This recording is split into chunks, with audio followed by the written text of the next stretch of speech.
If you're on Facebook, go to Zoom and ask some questions. Looks like we're about to get started.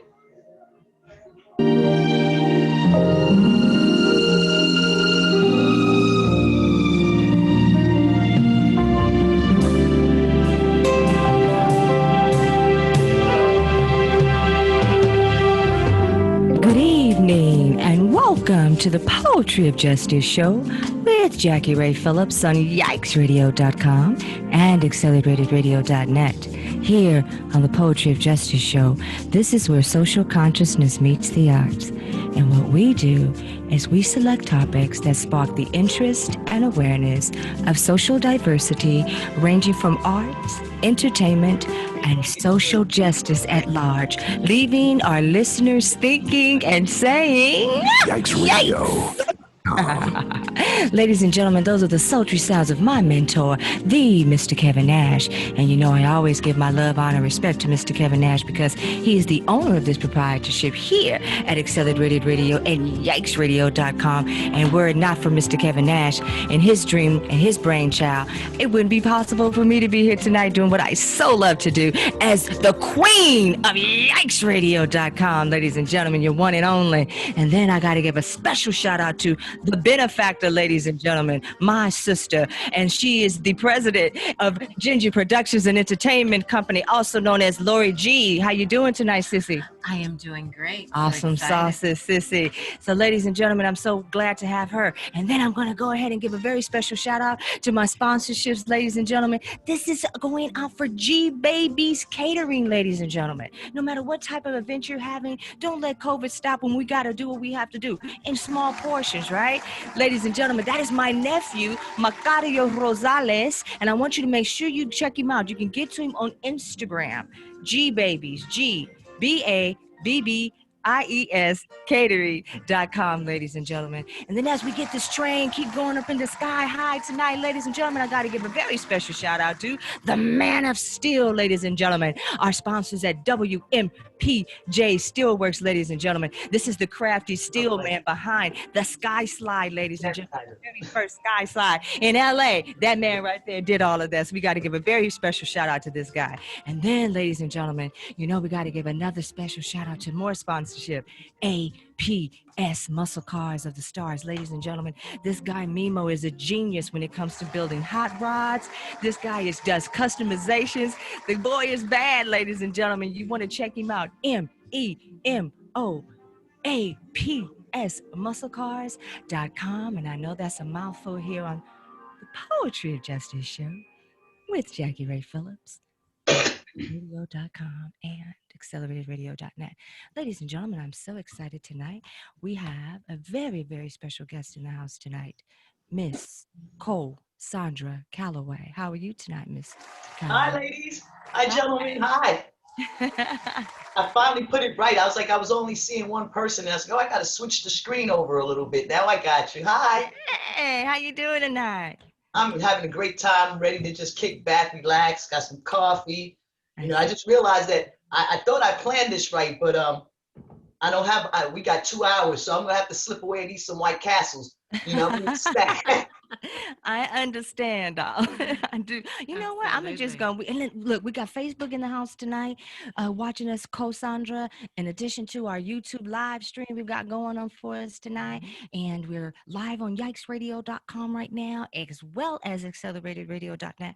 The Poetry of Justice show is the only one right now that has that blessing to have that simultaneous run right now here at with Mr. Kevin Nash. So shout out for us to that. So small victory. And I'm also doing Facebook Live on my page, so they only seeing my side, but hearing you. So they seeing you. That's all. That's everything. But you know what? I'm just gonna get right on into it. So let me share what I know, ladies and gentlemen. I want you guys to just roll with us. You guys know how I do. We get to the nitty and the gritty. So this is it. Check it out. Cosandra Calloway began her media career when she was crowned the winner of Mrs. Black Teen New York pageant in 1982. Now I'm gonna stop right there. Lori, Gerald, do you guys remember 1982? Do you guys? Really? No. I'm going somewhere with that, Cosandra, with all love. We right all here together, dog. We all together. I'm gonna sit back. I was cute and sexy in 1982. That was Lori's year, That Cosandra. was my year. That's what made me Watch say out. that. I wasn't a thought. So. You're Rashid talking about he wasn't a thought. Rashid wasn't there. That's right. She was inspired to work for, listen to this, ladies and gentlemen, radio. 82, that was in United States, the money was flowing in 82. The It money was was flowing. Yeah. That was Reagan years, money was flowing. It was. So look, she was inspired to work for Radio City Music Hall. Oh my God. As the press contact of Liberace. I hope I said that right. No, it's Liberace. Liberace for 16 days as she was a student at John Jay College of Criminal Justice. Cosandra, you know I'm a criminal justice major too. Yay. Okay, so let me keep reading. It was here that she discovered college radio. Her first celebrity interviews on college radio, WJJC were, check this out, Reverend Jesse Jackson's, ladies and gentlemen, Debbie Morgan, and Darnell Wood. Okay, don't play with me. You had Angie and Jesse on the show. Let me tell you, girl. Don't play with me. Yo, let me tell you, that was Angie and Jesse. So I was. Don't play with me. I'm gonna let you read. Go ahead, keep reading, because I'm looking like. Okay, this is Lori, somebody press Paula. Could you write down Angie and Jesse? Because Angie we and must Jesse. get back to that. Because you know that was in the 80s. Girl, Jesse. Angie and Jesse, don't play with me. All my children. No, I gotta know about all my Absolutely. children. Anyway, okay, see, she tells us about all my children. Susan Taylor, editor-in-chief of Essence magazine, and Suzette Charles, who took over for Miss America after Vanessa Williams resigned in 1984. You guys remember that scandal? I Lori, do could you remember highlight that down too? Because I know Vanessa Cosandra has some details on that. She got the inside. Yeah. If you could scan that down over to the ground. Okay. And then, ladies and gentlemen, shortly after this time, Cosandra Calloway began work as the general manager, booking talent at New York's Latin Quarter, right? It is at this historical club that she booked hip-hop icons, shut up, such as Will Smith's first show, Boogie Down Productions. Don't Not play with Boogie me. Down But wait, Productions. Janet Dane was fame. Yes, you know I love Dana Dane was fame. Let's write that down, Right, Dana Dane. Dana Dane, you got to go back. We got to talk about Dana Dane. And shut up. Dana She hosted Dane. Bobby Brown's 16th birthday party, girl. And yes, and hosted and directed the first ever official Latin Quarter Hip Hop Awards, to name just a few. Cosandra Calloway continued. Got her gold Oh, good. record. Look at everybody. Check it out. Check it out. Woo! Cosandra Calloway continued to stay involved and impactful in the entertainment industry as an agent and an artist manager, as she worked with today the Boys, the Braxtons, and Gerard and the Gents, just to name a few. Then she went on to be the executive assistant and tour manager for Tony Braxton. Lord, jot that down. Tony Braxton. Yes, for Tony Braxton. She also served as general manager at Red Eye Records. This pivotal time, coupled with an early desire to help those in need, this is the best part, in need, laid the foundation for her to launch, ladies and gentlemen, Feed the Streets. Lori and I were talking about that on the way over, Cosandra. Got a lot of questions about that one. Yeah, so Feed the Streets and her radio show, Callywood Live, guys. This went from 2009 to 2018, garnered over 4 million listeners, with show jams packed with celebrity gossip, interviews, and so much more. She has interviewed Regina King, Barbara Eden, Halle Berry, Layla Ali, Kris Jenner, Jermaine Jackson, Vivica A. Fox, Queen Latifah, Holly Robinson Pete, and a host more of others. The success of Callywood Live gave Cosandra the opportunity to take her unique interviewing style to the red carpets of Hollywood, ladies and gentlemen. Now, since she has the memorabilia and new platform of Callywood Media, she is executive director of Feed the Streets, the hostesses with the mostest, bringing you the most amazing callosity as you can help her to feed the streets. Ladies and gentlemen, without further ado, our guest, Cosandra Calloway. Welcome. Welcome. Everybody. All right. That was more than a mouthful. That was So a Yeah, it lot. sure was. I was like, gee. that's you, dog. That's you. That's all you. That's beautiful. I want to go. Jeez. Where you want to go? Where do you want to go? This is about you tonight. So I want you to be comfortable, Hey, super when, comfortable. it's a trip. It's like, yo, we could just start. We could just start at Miss Black Tea because, well, Okay. the reason because I was like, I don't remember anything before 16. Before 16. I mean, I remember. Well, that yeah. So yeah. So like, yeah, we can start there. I mean, I had a fantastic childhood. I mean, amazing mom, single mother, two amazing brothers. We grew up in we lived in. I was born in Brooklyn, Kings County Hospital. We lived in the Bronx for a little while on Olmsted Avenue and Soundview around there. But then we moved into Left Rack City, which, we were one of the first Black families to move into Left Rack. And then, so it's like I kind of remember the Bronx a little bit, from friends, like, age. So, just like little flashes, that come back. But mostly, I remember like from 16 on, some of the 20s and mid 30s, I might not remember because of the brownouts, but yeah, It's all good. How did you know when was your call? I mean, how did you know? When did you recognize and say to your own self, Cosandra, I am gifted, I am talented, I am unique? When can you recount when you just knew that? Well, growing up, I was told not to sing in my house. My mother, anytime I tried to attempt to sing, my mom was like, shut up.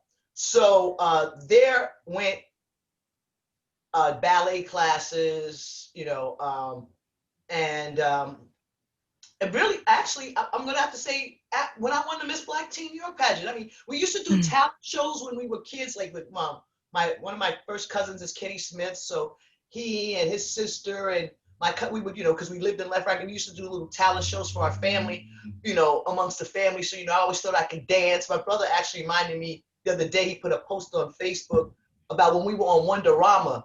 And I Girl, used didn't to you love Wonderama. I'm gonna write that down. Yeah, where did and the Wonderama. Silvers you were. remember you went to see Bozo?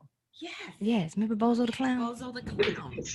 Well, so my thing was, I just knew I was going to win the dance contest because I just, and of course that did happen. But somehow I found my way up on that box when they were shooting at the end. I was going to get seen, but when I was 16, I guess after winning the Miss Black Teen New York pageant, that whatever little shyness, the tomboyish thing that I was, because I grew up around guys. So after winning that, I had to, I think that's when it came to be. Awesome. Cosandra, I have a question about that. How did you get connected to the Miss Black Teen pageant? Well, actually, you know what? Great question. Miss Ann Kane, who was my typing teacher at John Brown High School, we somehow, like I said, I wasn't very popular like junior year. I knew some people, but I started kind of running track, but I kind of migrated towards the teachers. So I would always help and stuff like that. And then when it came to typing, I couldn't get it. And then one day she just took me after class and she showed me, and so just spell it out. And then I was typing like 100 words a minute. And she had this flyer was going around school, and she said, you should join. You should think about, entering. And I looked at it and I said, and then the first thing that caught me, they said rehearsals were on Saturday. And on Saturdays in my house, we had to clean the house and do chores. So I was like, oh, this is a way for me to get out and doing some chores. Okay. I wasn't thinking about winning, meeting some friends, able to go on the train by myself without my mom tripping, because New York around that time was a little sketchy. It's not like Disneyland like it is now. 42nd Street was a whole nother thing when I was growing up. So, so she told me about it, and I entered, and not only she, but it was Valerie, Renee, Pat, and myself. So it was 4 of us from John Brown High School. Like, we all, and we were a little clique, and we called ourselves Nature's Finest. And we started our own Nature's Finest. and this was maybe the end of junior year, because I was going into senior year when I was Miss Black Teen, and we just became like a little clique. And then on I want to say it was August 23rd, but it's not August 23rd because my brother's birthday is August 23rd. So I think it was like August 18th. We were at Town Hall, and Sylvester was the talent.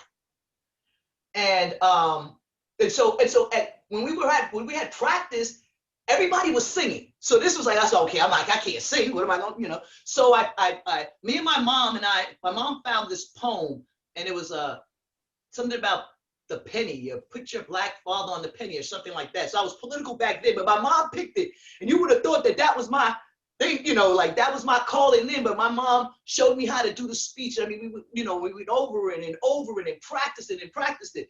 And so after seeing some rehearsals and everything, I was like, okay. And then when I got to make my gown, and at the time I was also working at NBO, which was an all men's clothing store. So I was able to, design my own gown. And then in the middle of it, they said you can't wear all white. So then I put a gray sash on it.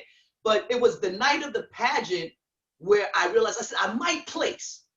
Because the people who were kind of singing like the bomb and everybody sang Home. Let me tell you, if I had to hear that song Home one more time, okay, not only that, we had went and saw The Wiz, okay, as a group, so I'm like, did they get this from that? And so I said, I felt that I might place. My mom's, the only thing we had to do was, I think we had to sell tickets, and one of my mom's friends, and I can't think of the makeup company, was, bought up a bunch of tickets for us. And so I was like, so I had a page in the book, with the makeup company thanking me. So I'm like, so as it's going on, I'm like, you know what? I might kind of, I might come in third around here. And then, now I'm going to tell this, and Pat, I know Renee, some people are watching. When the day before, about a week before it was time to get in the pageant, we had to pull a number out of the bowl. And when I went in first, the first number I pulled up was number 1, and I dropped it back down so nobody could see it. I was like, oh, there's no way I'm going to be first.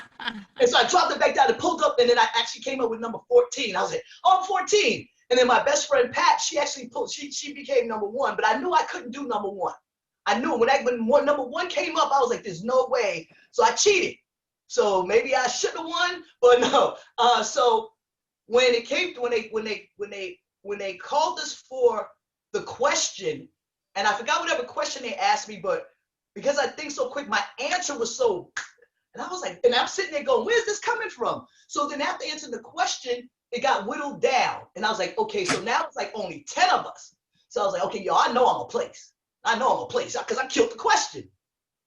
Well, then when it came time for the talent, and the girl who was supposed to go before me, she was out there throwing up and acting all up. And I'm just like, don't get in your head. And so I came out in like the first line, and the judges were right there. Right. And I could see all of my family. And it's like, I probably had the most people there because so I said all my family and everything.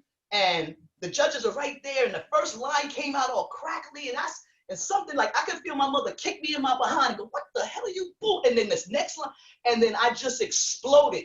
And things that when I was doing it, that she and the acting coach teaching me, I just did it. You know what I'm saying? And there was a part where I was supposed to stop and do something, and when we practiced it, I was supposed to be on the stage left, but I dropped down right in front of them, and I was just like, and I gave it to him, and I left. I was like, I know I'm a place. So then, when Renee, who was in the pageant, well, Valerie sang Home, Renee sang Sukiyaki, right? And I want to say Pat sang Home. So, and she was the first. So after her singing Home once, and then coming back and back and back. So then, they're calling, they're calling the first, the third, second, and first runner, the runner-ups, right? So third runner-up, I forgot who it was. I don't remember who third runner-up was. I was like, hey. So I'm like, I didn't get third. I said, okay, I'm gonna get second. So then second runner-up, I don't remember who the person was. I was like, oh, well, okay. Okay, I'm cool with first runner-up. First runner-up was Renee Savage. Now, Renee Savage, that's Nature's Finest. That's my crew. So I'm like, yes, well, at least one out of the 4 of us got it. So in all these work, the 10 coming, getting on the train, doing all these practices, at least one of us got it. Cool. So clapping.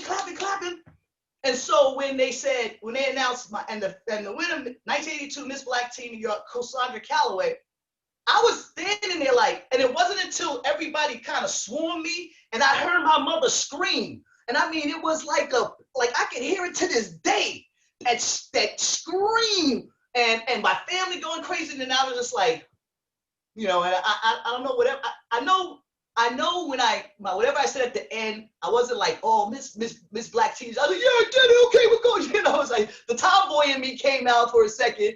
And then I was like, then when I went back, I was like, oh man, now I gotta wear a bunch of dresses. Then I thought about what comes with being Miss Black Teen. Now you gotta act like a girly girl, and all of that stuff. And but it was cool. And when I got back to when we got back to Left Rack, some of our friends who were at the pageant told people, and so we got off the elevator, and my neighbors were in the hallway, and they were applauding and everything. It was pretty cool. Right. So, Exhilarating, huh? so. What were you going to say, Lori? I'm sorry. Go ahead. No, I said that sounds amazing. I know, right? It's great. That is exciting. And then so before, so one more story, Miss Black Teen. So Okay. in that too, in Harlem, you know about the Harlem Day Parade, right? Tap, you know about that. Right So on my my- mom got it, huh? It's right on my block, right in front of my house. Okay, so my mom got it hooked up for me to be in the parade, right? So a silver cloud Rolls Royce rolls up to Left Rack with all these flowers and everything in it, and it starts like on 110th Street, and we're waving and everything. And the dope part about that is 142nd Street and 7th Avenue, because it ended at the Armory. 142nd Street and 7th Avenue. My family owned 5 buildings on 7th Avenue and 5 apartment buildings down 142nd Street. So when we got on we got on the block, we stopped the car, and my Uncle James, my Uncle Al, I gave them roses out the car. My cousins came all up to the car, and there was a picture of me in the Daily News. Then when we turned down the block, my grandmother, she's not with us anymore, Ma, she's sitting at the window, and I got out the car, and I'm giving her flowers, and the block is screaming, and it was dope. It was dope until those girls tried to jump me and cut my face. Why do you always got to do that? Why does Yeah. it Okay, always please happen? Now you've got to give us this. Give us the juice. Well, quick senior high school, Pat got into a fight with one of the girls in the class and beat her up, and then I guess she didn't like that too much, and so I made an excuse to leave so I can go check on Pat because I knew she had to fight during the day. And when I was going down, when I got to the lobby, this lady, Ms. Williams, who I thank her to this day, because if it wasn't for her, I probably wouldn't be here. She stopped me, and I had just that day or that weekend, I was in the Daily News, and her daughter was with her. And she's like, "Oh my God, Miss Black Teen." And she started talking to me and telling me to talk to her daughter. So instead of rushing off, I spent time. I told her, I autographed the picture. We talked for a little while. Well, during that 15 minutes I was talking to her, Pat left the house, tried to come to me, and they were waiting in the staircases and caught her and beat her up. So if I would have spent that 20 minutes, I would have probably been getting stomped down along with Pat and Richie in Left Rack, but I got stopped by this lady. So when I was walking up the ramp to go to, when I was walking up the ramp, because in Left Rack you had to walk up this ramp, I was walking up the ramp, I stopped and said, should I go to get the milk mommy wants first, or should I go see Pat? In that quick second, someone came and boom, punched me in my face. And I fell back on the tow truck. And then all of a sudden I'm surrounded by all of these girls, big fat Jennifer, and all of them. Okay, all of them. See, Jennifer pulls out a knife, and the next thing I know, my whole body is just lifted. So I'm thinking these chicks shot me. But it was Kevin, we had a security guard who was like 7'1", who was in the tow truck, who saw what happened and snatched me over the hood to get me away from them. And thank God Left Rack security was right down there, and we called the cops and all that other stuff. And, it is. And then they tried to jump my brother, just stupid stuff. Now they try to be your friend on Facebook and acting like, Are we gonna be How are you going to friends? recover from that? How do we bounce back from that? You know what? Okay. I don't think we How can do be you handle- friends. Well, for a couple of weeks, I was scared. I'm not gonna lie. For a couple of weeks, I was scared. My mom had my stepdad. They were talking about, going to school, security. It was just crazy. But then I think when me and my mom shot for the cover of Essence magazine, and I was just like, you know what? And we didn't get it because I couldn't get out my head. You know what I'm saying? Like it was. I couldn't. Susan Taylor met my mom, and then she said she had a daughter, and they were doing a Mother's Day thing, and I got up there and I just froze. I to this day I say we didn't get it because I was still scared. And then when I got into John Jay, college with my another friend, Sandra Powell, who I met when I was giving up my crown for Miss Black Teen the following year. She walked me by the radio station, and I went in, and I was like, wow, this is kind of cool. And Santana was like, you want to try this? And I was like, sure. So never being on the radio or anything like that, I was like, I'm gonna give it a try. So then they showed me how the equipment worked. I was like, oh, this is easy. And I was like, okay, well, if I'm gonna do this, and at this time I was like a soap opera head, and All My Children, One Life to Live, not General Hospital, another one of those shows. They were all taped. ABC was not far from John Jay College. So I would walk past, like, the building, almost every day coming from the train. And so I said, you know what I'm gonna do? I'm gonna write a letter, say who I am, and I'm gonna give it to their names and ask them if I get an interview. And I wrote a letter on John Jay Stationery, introducing myself and saying I have a radio show. And I left letters for Debbie, Darnell, just everybody. And when Jesse and Angie said yes, that was nobody tell you nothing after that. I know, could nobody tell you nothing. Oh yeah, I'm 17 now. I'm like, yo. You're not Jesse and Angie. And then in that same week, I got Susan. I said and at this time I didn't even mention when I sent the letter for Susan Taylor about me shooting for the cover. I didn't talk to her about that till years later. You know what I'm saying? Like, you know what? By the way, and you probably don't remember this, but that kind of conversation. But I got her assistant, who was Terry Williams, who was like the baddest publicist today, who's still the most amazing publicist today. She was like, sure. And I would ask her, okay, is there a particular tea she wants? And she was like, you're 17. And Susan was like, at that age, she was like, you are one of the most thorough interviews persons that I've ever met, from what Terry's telling me and how you conducted this interview. So after that, it was on and popping. It's like I don't know how certain things happen. It just happened. Like I met somebody walking down the street, and they was like, oh, you guys, hey, I work at Radio City. You want a job? Yeah, I go to Radio City on my page.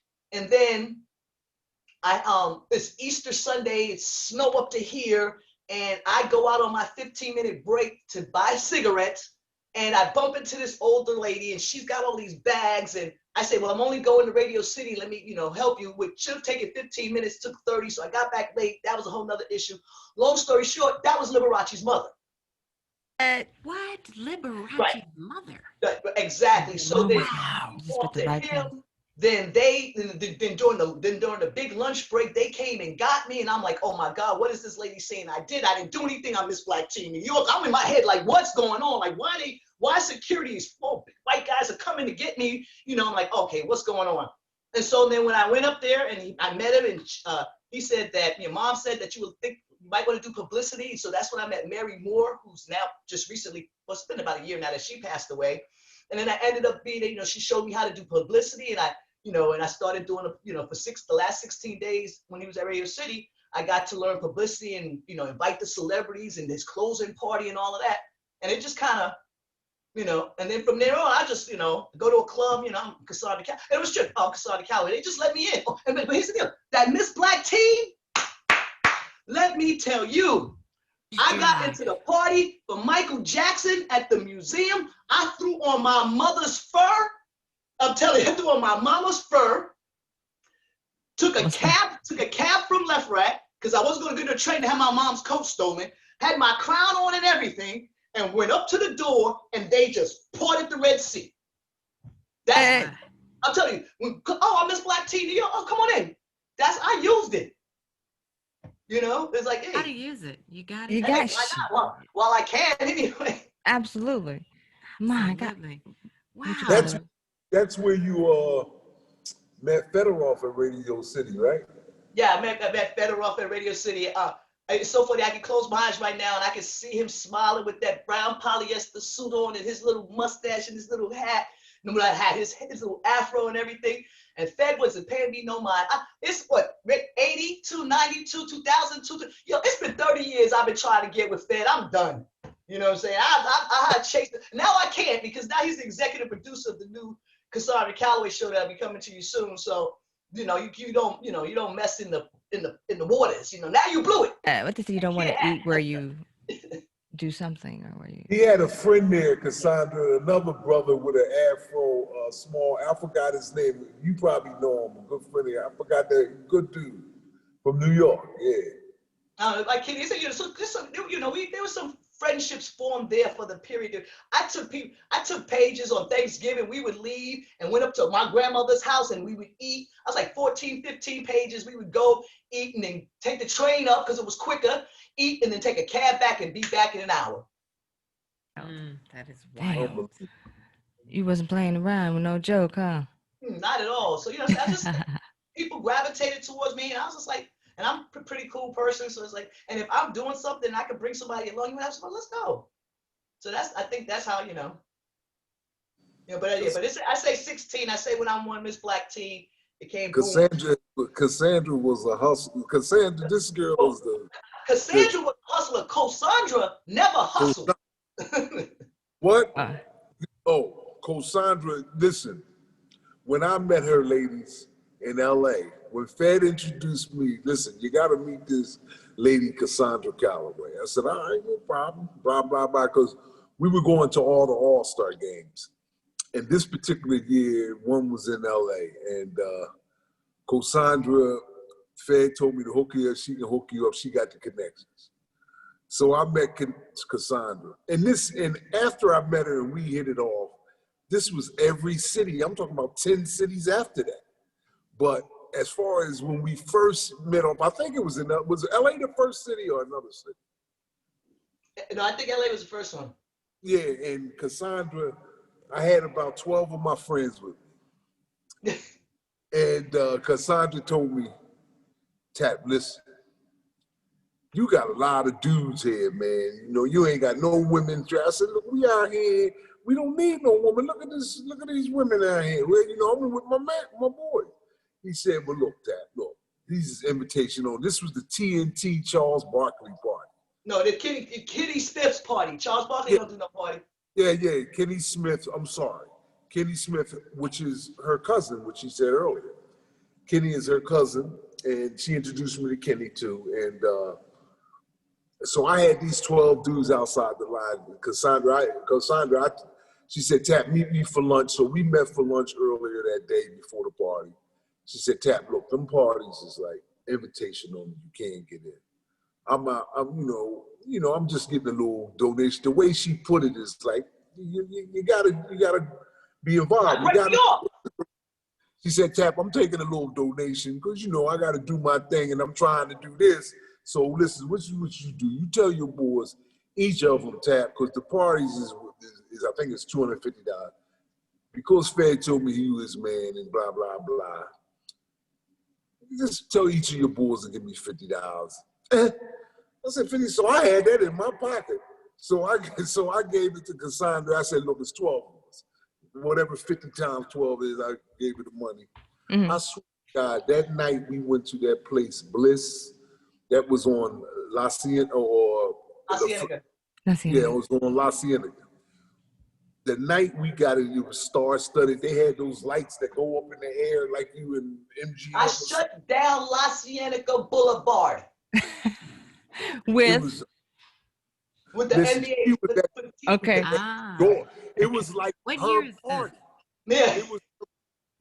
This was like her party, Lori.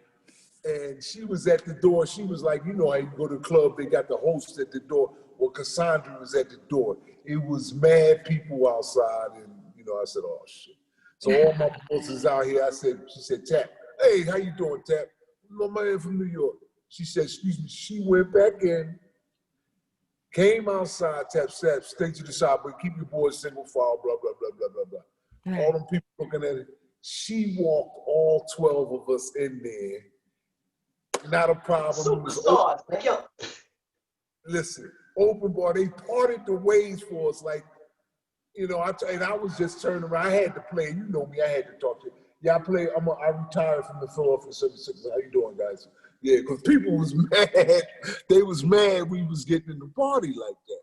This girl got more juice in LA than anybody I know. And it continuously happened like that in every club. I'm talking star-studded club. And I wasn't even doing the parties. The other ones, I just had the tickets. I was like, yo, meet me at the dude. Here you go. There it is. But that TNT party, it's like that TNT party kind of set me off like again, like throwing big like events, like my 17th birthday party at Left Rack. Like I have friends now that still talk about that party like it was yesterday. Like, yo, that was the best. I even missed Kane. My teachers was there. You know what I'm saying? It was so, the walls was sweated with Jordache jeans, dye on the walls. My mother was so mad, but that's how many, it was like maybe 200 people in a 3-bedroom apartment up in Left Rack, you know what I'm saying? So this party was on a whole nother level. And then, but that's the thing, when I do events, that's the only time you hear from, that's like Tap. The only time I hear from Tap is All-Star Weekends. And only when it's in LA. Yeah. No. Let's tell the truth and shame the devil. We was in Houston, we was in Denver. You hooked me up in the other cities too. Yeah. But yeah, that's it. I'm sorry, go ahead. And then I'm not even going to tell, I can't tell the people the story about my brother. You know what? I already slapped you and your brother in your face with that lie. Can you take him off the screen? Take him off the screen, mute him. No. So what's up, Joy? What's up, Lori? I know, you're going to mute Gerald. goodness. You're going to mute him. We can't, Cosandra, we can't mute Gerald because he's our promotions guy. Yeah, We can't do that. exactly. Okay. All right, so. If you're watching on Facebook, I'm about to end it, but you can follow the link inside the Facebook for the Zoom, and you can watch it there because it just told me the audio's low on Facebook. So I'm gonna end this on Facebook, and guys, why don't you come on over to Zoom? The link is in the description. Hey, and multitasking. There you go. Right there, yeah. When I see you distributing food for the homeless in LA on the streets and doing all that stuff, are they hiring you or your company, or you do that voluntarily? Hired? That's me. That's feed the streets, and now it's actually feedthestreets.life. Because I've been feeding the streets for over 30 years, and I never incorporated the name or anything like that because I wasn't doing it for pay or anything like that because it was money's coming out of my pocket. And then when I did the telethon and certain people wanted to give me money, I saw so now feedthestreets.life, and the new site will be launched in about a week or two. So, but no, that's volunteer. But somebody else asked me, how much money you made? Like, money? Cosandra, I was on your website, and I was really impressed with the description for Feed the Streets and the philosophy behind that. And I think our listeners will also be very inspired and maybe even want to make donations. Right. Could you tell us a little bit about Feed the Streets? Feed the Streets. And I thought we fixed that on the website. So it's feedthestreets.life. .life. It is myself. I've got a board. I have some friends, some really unique friends that are going to be a part of it. I'm not going to say their names yet because we're still doing the paperwork on that. But basically what it is what I've been doing is I've been feeding the streets, not just, it started off, one Thanksgiving to the masses, to the scale that I'm doing it now, because I used to just see a homeless person or whatever, and I would feed them or give them money.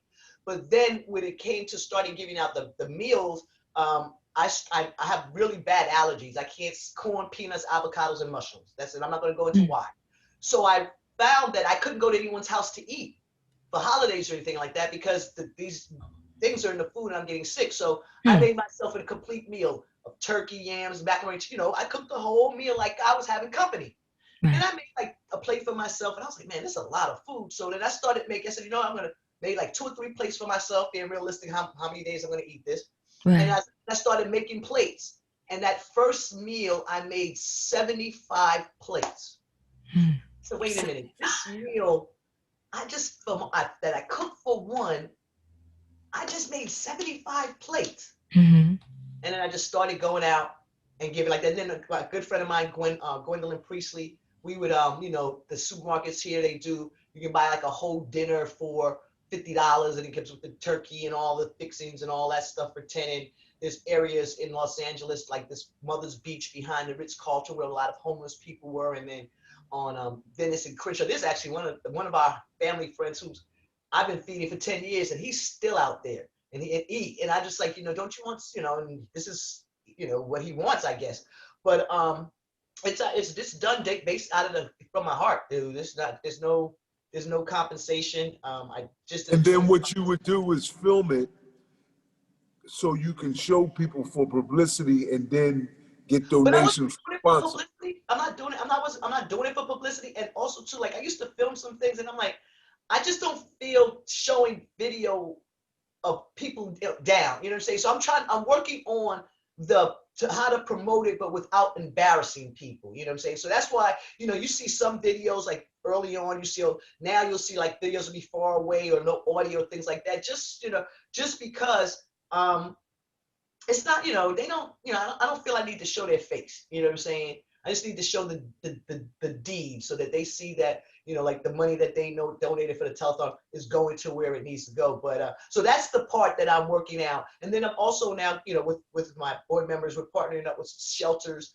So we're going to be what I call shoes for the soul. So I have people donating new and practically new shoes. And we're going to give them to the shelters, and we're going to give them to the homeless people, so that they have shoes for their feet, and things like that. So that's the direction I'm taking Feed the Street Style Life. I want to do more. I want to be known more for my philanthropic stuff than like how many times can I interview Halle Berry? How many times can I interview Regina King or Tony Bratt? You know what I'm saying? And I mean, in my fitness, some of these, half of them, Black Hollywood are my friends, and now the ones in White Hollywood I've met are my friends now too, because I've interviewed them so many times or seen them different places. And so so now it's like it's got to be a little bit something else. So I'm gonna have a life coach soon. Matter of fact, her name is Lori Battle, and she sent me a gift, and I just got it in the mail. So she wanted me to fill out some paperwork. I said, no, I'm getting ready for my interview, but what I will do is I will open the gift that you gave me because I DJ'd her Zoom event a couple of weeks ago. So she sent me this. It was supposed to come before the event. So I told her I was going to open it live because she claimed that this is an amazing gift. So if it's not, Joy, y'all all get Lori Battle, right? Because I might not sign the paper. I might not sign the paperwork for you, my life coach, if this is not a good gift. Oh. What is it? Oh, okay, Dream. Okay. JackieRadio.com. Dream girl. Okay, thank you, Lori Battle. I'm not gonna read the card because it's got a pen. Okay, so yeah, you can be my like. I will sign my confidentiality form with a donation card. Did you send me a gift with a donation card? Wait. Cosandra, what is the gift? It's a T-shirt. Oh, a T-shirt. Okay. It's nice. It's a beautiful T-shirt that says "Dream Girls." It's like this dream big. Oh, okay. Dream Girl. And this is from your potential life coach? Yeah, it's from my potential life coach. Okay. Okay. Yeah. So thank you, Lori Battle. We'll talk about you including this donation card later. No. Great. Go ahead, Lori. I just had a couple more questions about feedthestreets.life. Okay. So I think I'm hearing you say that Feed the Streets started small with just you wanting to share your Thanksgiving dinner, right? And then it's grown really, really big. So does Feed the Streets offer support outside of Thanksgiving? Is it something that happens year round? So now, right, it started with the Thanksgiving. So I like Thanksgiving and Christmas, and I also do it now a week before because everybody feeds them that week, that day. So I make sure I go out the week before, maybe even 2 weeks before, so that, it's, they get, they can have a great meal. But it's now, Teresa King of EradicateTheHate.org, who's a friend of mine. She introduced me to Procter & Gamble and a food bank. So now I have other organizations that call me and say, hey, Cosandra, we got food in, you can get a truck, got some people together. And so, especially since this pandemic has been going on, I've been blessed. I think in 3-4 weeks, I fed over 1,500 people, gave out over 1,500 boxes. And the boxes consist of eggs and milk and chicken and like some, the boxes that I gave out had eggs, milk, butter, chicken, onions, potatoes, turkey hot dogs, and I'm missing something, one other thing. Oh, apples. Now, other boxes when people with the food banks were doing was opening the boxes and taking out certain things that, and because one of my friends was like, this is what I got. But what's a trip with those boxes that every one of those boxes had a letter from Trump in it. And I took it out. Good for you. Thing. Absolutely. Speaking of that shouldn't cross. You know what I'm saying? So it's like, oh, Trump is saving the day. No, these farmers are doing this. Yeah. Same way when I got my check. That's how you felt, Rashid? I know, right? Was his name on your check? Because I didn't get one. Nah, on my stimulus check back in my his name was actually in a letter that was sent to me. But no, his name was not on my check because I would have been pissed. I heard he was trying to he wanted his signature on the check, but so I took it out, but I, I thank them for being able to do what I did, and I did it safely, sanitized the boxes, made sure I stayed a distance. I even they wanted me to do some, and I stopped. I was like, you know what? I'm good. I've been out the house a little too much because as soon as it's over, I come in, wash my clothes, sanitize, take a shower, and then I'm not out the house for 3 or 4 days. Like I'm, I'm what is it? Locking myself in, quarantining myself on my own. So, Cosandra, when we met briefly the very first time on a phone conversation between my sister, myself, and Tap, you had talked about you had just done an incredible volunteer type of project. Was that project associated with feedthestreets.live? Yes, it is. So that was, it was International Day of Peace. So that along with EradicateTheHate.org, we gave out bags to over 1,000 cars or families of people coming by that had essentials in it for the virus. So it had soap and spick and span and deodorant and sanitary napkins and wow, so many things, and hand soap and just the essentials that people could use and need. And we were just out there on the corner of Rodano and Pico, thanks to Little Amsterdam Cafe, Zoe's Vintique Boutique, Matters Gallery. They came together along with the Rotary Club of Inglewood and who else? My niece Shaquan, my cousin Debbie, my neighbors. They came through. We were making bags. I like that part. Making 1,000 bags is a lot easier than you think when you have a bottle of wine. I like wine. Wine is good. So, but that was extraordinary. And someone else said to me that, when they saw it, how much did you make? I'm like, I'm not making any money. Did you call the press? No, I didn't call the press. Look, I just want to do something good for the people. I'm not trying to be Ellen, be kind to everyone. Yes, we want that. It's just like, okay, you got all this product. I can get rid of it. Let's make it happen. So. Absolutely. That's an amazing story. There's so many facets of you, Cosandra Calloway. It scares me sometimes. I'm like, thank God for the Rona. Maybe not, because sometimes, being in here for 4 days, let me tell you, I've changed this living room around 15 times in 3 days. I know.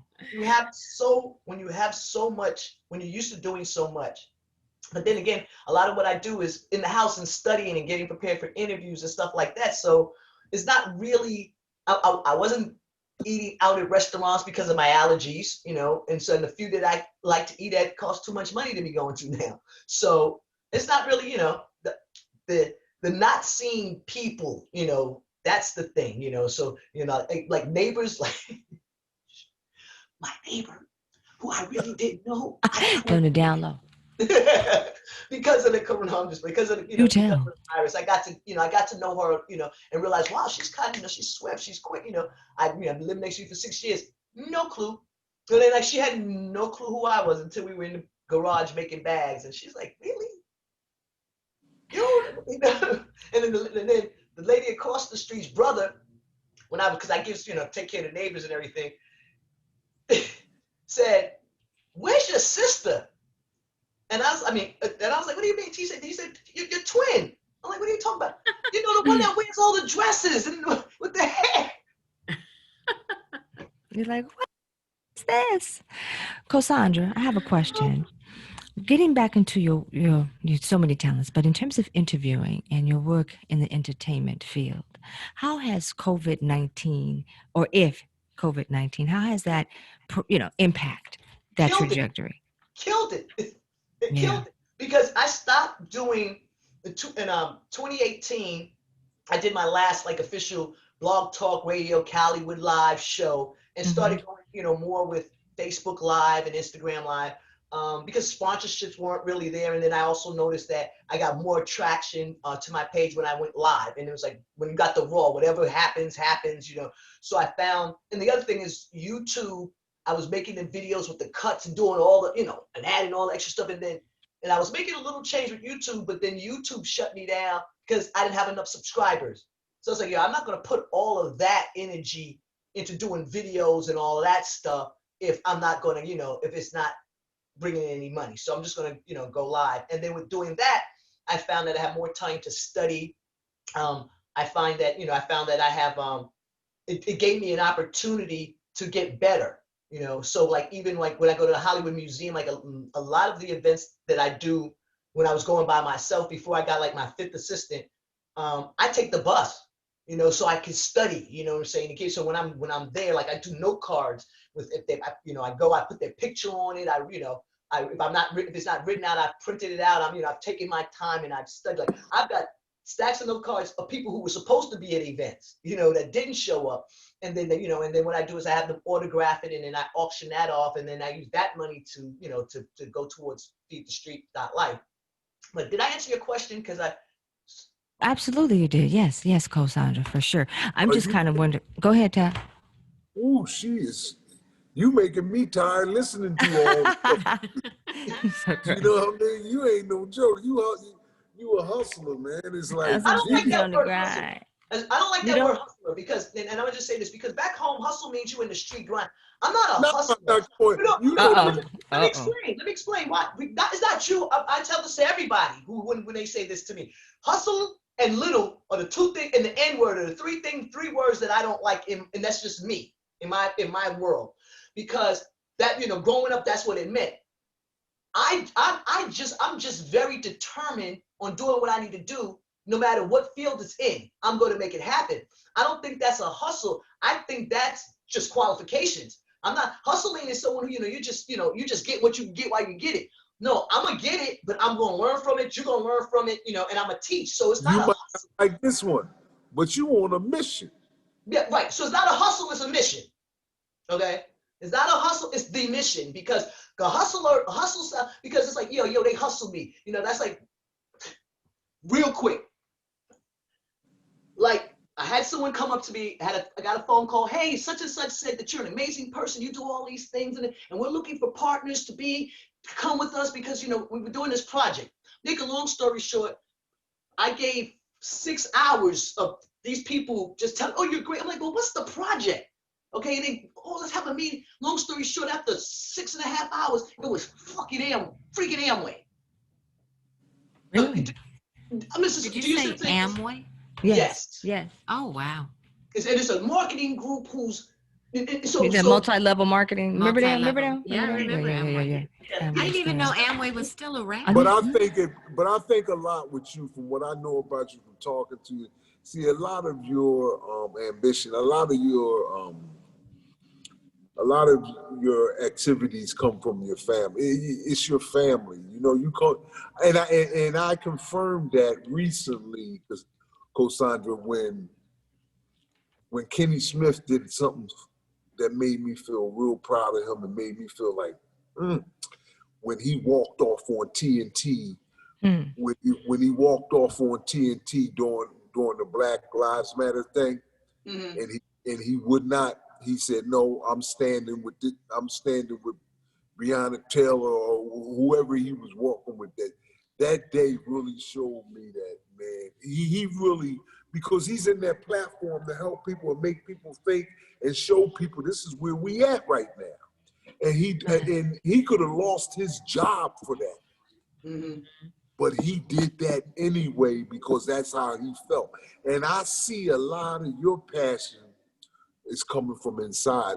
This is how you feel. This is why you have the energy, because everybody should be like, if you really feel something and you believe in it, it should give you energy. And what you doing is giving you a lot of energy. So keep it up, man. I mean, now I see you teaching me a lot, because a lot of things I like what I'm doing, and a lot of things I'm doing just for money. I gotta really still dig deep and find out that passion something that I really love, instead of the money sometimes. You know what I mean? I'm money. all the time. Yeah, that's not the move. And that's the thing. I think that's probably the one thing that me and my mom get in is like you're not charging enough. It's not, I'm comfortable, I'm cool, but I'm just like, it's like that one, I'm glad I got fed in my corner now, because to have somebody else talk money and whatever, because that doesn't make, I'm not comfortable when it comes to that. But then then you come at me with some bull crap, like someone wanted me to go someone wanted me to DJ for 5 hours. It was going to take me an hour to get there, an hour to get home, an hour set up, hour breakdown. So that's 7 hours for $150. $300. I knew it. No, Isn't that ridiculous? Wait a minute. They offered you $100? $150. That's crazy. Is that here in LA? Of course. Well, the place was an hour from Los Angeles. Who else? That's Somebody ridiculous. in LA gonna gouge you like that. So yeah, I said that to say that when it comes to money and asking everything, it took me a while to learn how to say no to free stuff. It took me a while to realize what my worth was. And the day, and I remember it like it was yesterday, I was at Rolanda Watts' house, and it was a 4th of July party. And Rolanda asked me to do something, and I just didn't want to do it. And I said, I can't, that's not what I want to do. And when I said, I love you to death, but that's just not where I'm at right now. And I cried, because that's the first time I told somebody no. I was like it was like a weight came off of me, because I literally walked away. My friend Eric was, I said, yo, I told them no. Like, no, I'm not doing it. I'm not, because if I'm so talented and you love me so much, then you pay me what I'm worth, because if you asking me to do an event for free, then what kind of energy or what kind of production do you want me to produce for free? And you're making everything out of it, so. Cosandra, you said something that definitely resonated with me through my professional career and journey, is that you finally realized your worth. And I know it took me a long time in my career to get to a point where I actually had a mentor who talked to me about, Lori, you have to negotiate to be paid for what you're worth. And I find that was hard for me, being a person of color, and I think also growing up in the inner city. Those factors made me doubt myself, to always wonder whether or not my voice at the table was worthy. So what advice would you give to younger women who are on this pathway about how do they begin to understand their worth and separate that from, just giving away their time? That time is valuable. Well, I watched an extraordinary woman do extraordinary things at a young age, and to have 3 children. My mom was the first Black woman in, major person running ads and sales for a jazz radio station in New York, WRBR. I just, and went to college while we were there. And one of my cousins just put up a picture of my mom, and I was like, oh my God, mommy was just, I was like, look at like we're twins, but it's just like, I watched her do whatever she wanted to do. And then with the job that she had, that's how I got to meet Michael Jackson, we got tickets for stuff, we were always doing things. So the first thing I would say is, pay attention to your parents, your mother, your people who have, surrounding you. Having grown up in the 80s at a time when it was, a lot was going on in New York, and drugs and all that stuff. My cousins and I, and because of Kenny in basketball and my mom with the radio station and stuff like that, we weren't typical, we didn't grow up poor, we took vacations and stuff like that. But the women that were in my life resonated, from my mom to like Miss Kane. I've been trying to see if I can find for like the last 10 years. She's been that on my mind. But I listened to them and my grandmother, and all they instilled. My grandmother had property and stores, and in South Carolina, when the watermelon patch came in, when the peanuts came in, we were picking them and selling them. We, my mother taught us at a young age to, we went around selling incense, and so that entrepreneurial, making that money was instilled. So for back to women growing up, I had as far as figures, women figures, my mom and my aunt and my cousins. And then as I got older, people like Susan Taylor and my friend Lisa Bullard, and then one of my good friends, Kelly, Valerie Kelly, she took me. It was when she took me because like I said, I was a tomboy. And one day Valerie and I were at her house. It was Valerie, Jenny, and her sister, and Jenny, Valerie, and Joanne. And we were there. They were like, Cassandra, you miss Black Tina. You got to do something with your hair. So we put rollers in my hair and we changed my, you know what I'm saying? So I had certain people in the Crutchfield, certain women that were around that just, we were cool. They weren't political or anything like that. We were just living our lives and just trying to be good girls. We weren't trying to sleep around. We weren't trying to be that typical, because you come from a single family household, those chicks. We were going to be, we were above that. And so watching that and basically and staying true, not doing things because other people are doing it, not follow the leader, stand out, believe in yourself though. And because right now, to talk to the young ladies now is kind of hard because you got social media and all this TikTok and all these things. You have all these things because you want to be famous. And if half of the Kardashians, whatever, did half of what those we did coming up, they don't know how to work. They have to have no integrity. They don't know how to not hustle. They don't know how to, it's been given to them. You know what I'm saying? Everything is fast. So I would say this: stop, breathe, and listen to your heart. Find a mentor, and a true mentor that's going to instill in you whatever religion, love you for whoever, whatever your situation may be, and read. I started the Bible at the beginning and tried to get to the end, and that didn't work. But there were okay, now I feel like Trump because I can't think of any of the books that I've read. But they're the motivational books and just different things that will make you a better person. What I do right now is I don't let any negativity in. I don't let anything bring me down. I try not to. This week was kind of weird because I didn't know where we were going with this whole election thing. So I try to be positive. I try to stay true to your word. Be confident in what you say. When you leave your house, you want to look and represent yourself in the best possible light. Everything and every person that you come across is an opportunity. It's up to you to decide what you're going to do with that opportunity. If the guy said to me, hey, you want to come work at Radio City, or, man, if I didn't stop and talk to liberal, certain things, you have to be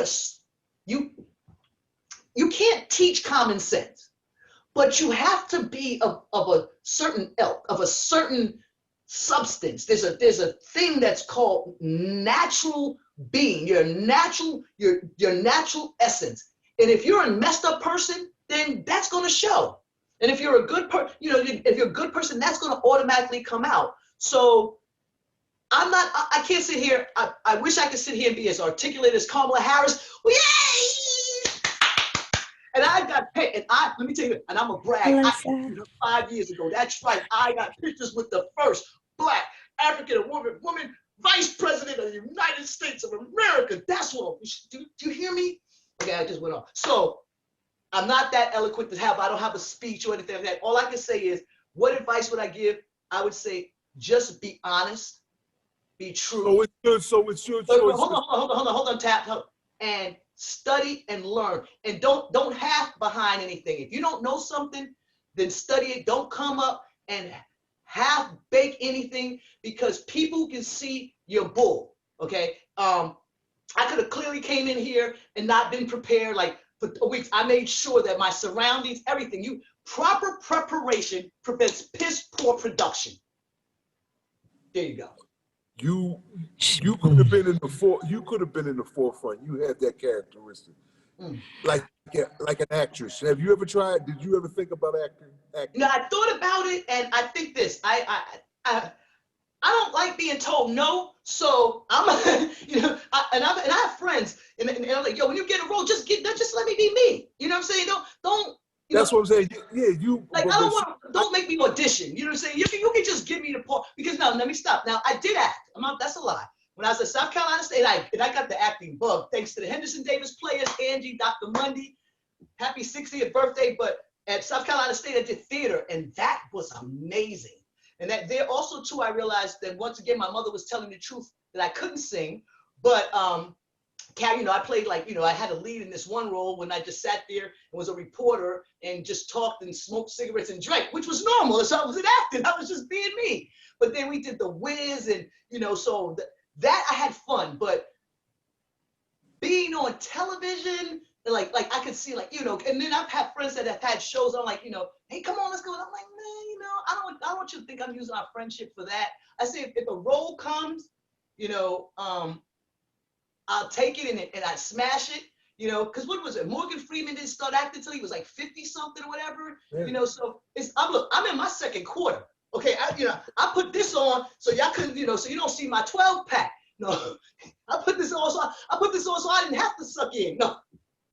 What are you? I have to do it. I understand. What are you, a Libra? You a Libra? What's your birthday, Cosandra? When's your date of birth? Oh, December 1st. Oh, well, we already You asked me what sign am I? Let me see. His rap is whack. What sign are you, baby? I'm a dollar sign, Tap. I could be trying. Sagittarius. It's a wrap, my people. We can just call it a day. You got a Sag in the house. It's a Rizat. I could be trying to kick it. Yeah, so what? I asked you that. Maybe I'm not that, flamboyant. And I wanted to know your sign. So what? Dollar sign. No, you're very interesting. You're very interesting. That's why. Because my name is Larry. Float on. You better float with me, girl. Go ahead. That's what she's telling you, Tab. What's your sign, Tab? What's your sign? What's your sign, baby? Yeah. Remember that? That was true. Actually, what's your sign, baby? What's your sign? Like a talking head. Are you leaning back on the bed or something? Because all we see is your neck. Here you go. Sit up. Act like you give me some. Sit up. That's right. Stand at attention. You act on me. Meg is dying. I don't want to look. All I see is your neck. Hey, Joy, what's up? How y'all doing? Look like a fat cat. There you go. Sit up. Respect the game. Respect me. Listen, I'm you gotta bring your A game. You already know. Get at So now you trying to hide? I'm a cancer. Bring your A game. Yeah. She like Eric Rakim. She ain't no joke. Dun, dun, dun, I told you. But she just from the first conversation. She just hit me with some real talk right just now though. That little segment she just was going on and preaching. I was feeling that big time. Yeah, hey, sure. Our Zoom room has commented, Facebook and our Zoom room says, Jacqueline Price says, great show. And Miss Chris Fisher, who's a part of our crew. Hey, Chris. Hey, Chris. She says, I am excited just hearing Cosandra talk. And you know what? I would buy your book. So Cosandra. I'm working on that. First, let me say, Jacqueline Price is she's one of my dear friends. Now, Jacqueline, that's the actress. She does the acting thing, but Jackie and I met years ago, and I was doing craft service on a movie. Like I'm telling you, I do it all, and I cook. Let me tell you. This is Shh. You see why it looks like this in here? Got the violin. You got all of this. You can't smell it, but I'm baking chicken, right? It's a man trap. Okay, this is what you do. You see, I got, so if you can see it front right here, I got the shag rug and everything. So a guy walks in, he's like, wow, you play the violin, you guitar, just every, you know what I'm saying? And it's like, wow, you're so eclectic. You paint. That's my art back there. It's a man trap. You see what I'm saying? A man trap. Oh, girl, you better watch out, Tap. She got a man trap. Slip you a Mickey. Get some roofies. No, I gotta slip you a Mickey because once they walk through the door, they Mickey'd out right there. That's what I'm saying. You already slipped them. They're mesmerized. I ain't gotta trick you now. There ain't no tricks for kids. Tricks are for kids. Okay. Hypnotized. And I want to shout out Mr. Stevie Johnson, who's always hanging with us. He's in our Zoom room. And our Facebook listeners are also saying hello to you, Cosandra Calloway. I've got Meg Bourne. She's all the way from Arizona. Saying that Yeah. As well as Temple Rahman. She's in the house tonight, and everybody's giving you shout outs, saying how much they appreciate your story. Miss Toy Sabbath, she says she agrees with you that proper preparation does prevent the piss poor production. So we've got a team of people out there, Cosandra, who are being blessed by your words. Thank you. I'm blessed. I'm blessed for you guys inviting me, and I'm like, God, I'm like, what else we gonna get into? What else? Girl, but we can get dirty now. What y'all want to do? Because we got plenty of time. Well, before we because get I have dirty, a segment on my show called Fly on the Wall, and it's because I've been in so many different rooms and so many different situations, and that I'll talk about. One thing I will say, one thing I have to say is that the one thing that I didn't experience through my coming up in the industry, from working at famous artists, being an agent for the Braxtons before they became the Braxtons, the Boys and all that stuff, is that I wasn't harassed. I didn't go through the Me Too movement thing. And I think it's because I gave off the persona not to mess with me, you know what I'm saying? Which is scary because people for some reason thought I could fight. So it was always really, especially when I was working with Tony, we'd go places and people were like my presence, I'm 5'9" and a half, I weigh $120. Okay. So it would trip me out, but I guess it's the way I walk and the way I, and the way I talk. For some reason, this is a don't mess with me type of attitude. So I didn't have to deal with, I was doing celebrity basketball games and running, and like even the event Tap was talking about, I didn't have guys coming at me wrong other than Tap and his brother, but I didn't have dudes coming at me wrong. You know what I'm saying? That story. Okay. We got to do that story before the night is over. Cosandra, you have got to give us the tell 411. The 411 on Tap before and we his go, brother. it has to happen. Before we leave tonight, you have to. We'll see. The going down episode. I've heard so many remnants of this story. I have not heard it in its totality. And that's important. Inquiry might want to know. We want to know, so, girl. I didn't go through that. I didn't have that sexual harassment thing. Then I thought about, well, some of the times, I may have not been appropriate on the red carpet, like touching on a guy, you know what I'm saying? Because I'm very, oh my God, look at you, sexy. That was like part of my thing. And then I realized I had to back up, you know what I'm saying? Because they might be taken wrong, so I was like, oh snap, is that sexual harassment? But I didn't go through that.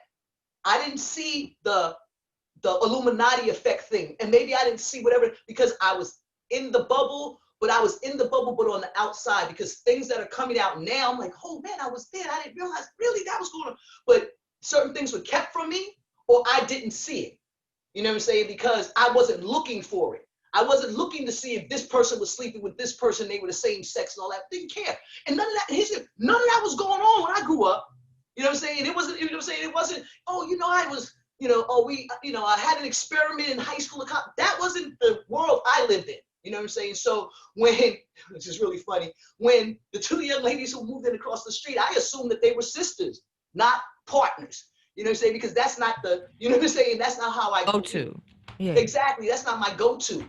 Mm-hmm. I'm not automatically assuming that everybody is, that's not how the world was when I was coming up. What'd you say? Huh? I said, hey girl, now you mentioned Vanessa Williams earlier. So I want to know the tea on Vanessa. Yes. She's been out in the limelight. Well, I only met her once, and that was right before, maybe it was like at a pageant thing or something like that. But I was good friends with Suzette Charles, who took over the crown after Vanessa had to give up her crown, and it was hard for her because being another African American and all of that stuff going on. And if it was today, nobody would care.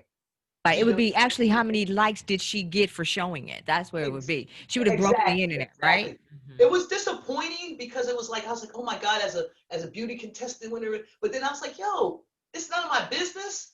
You know what I'm saying? It wasn't, it was a big thing back then, but I didn't really know her. Like I said, Suzette Charles and I, we met because I think Suzette judged the year I was giving up my crown. So that's how we met or something like that. So, but I don't have, have a Vanessa L. Williams, because I do have a Vanessa Williams, because Vanessa Williams, the actress, from Soul Food, she's a good friend of mine.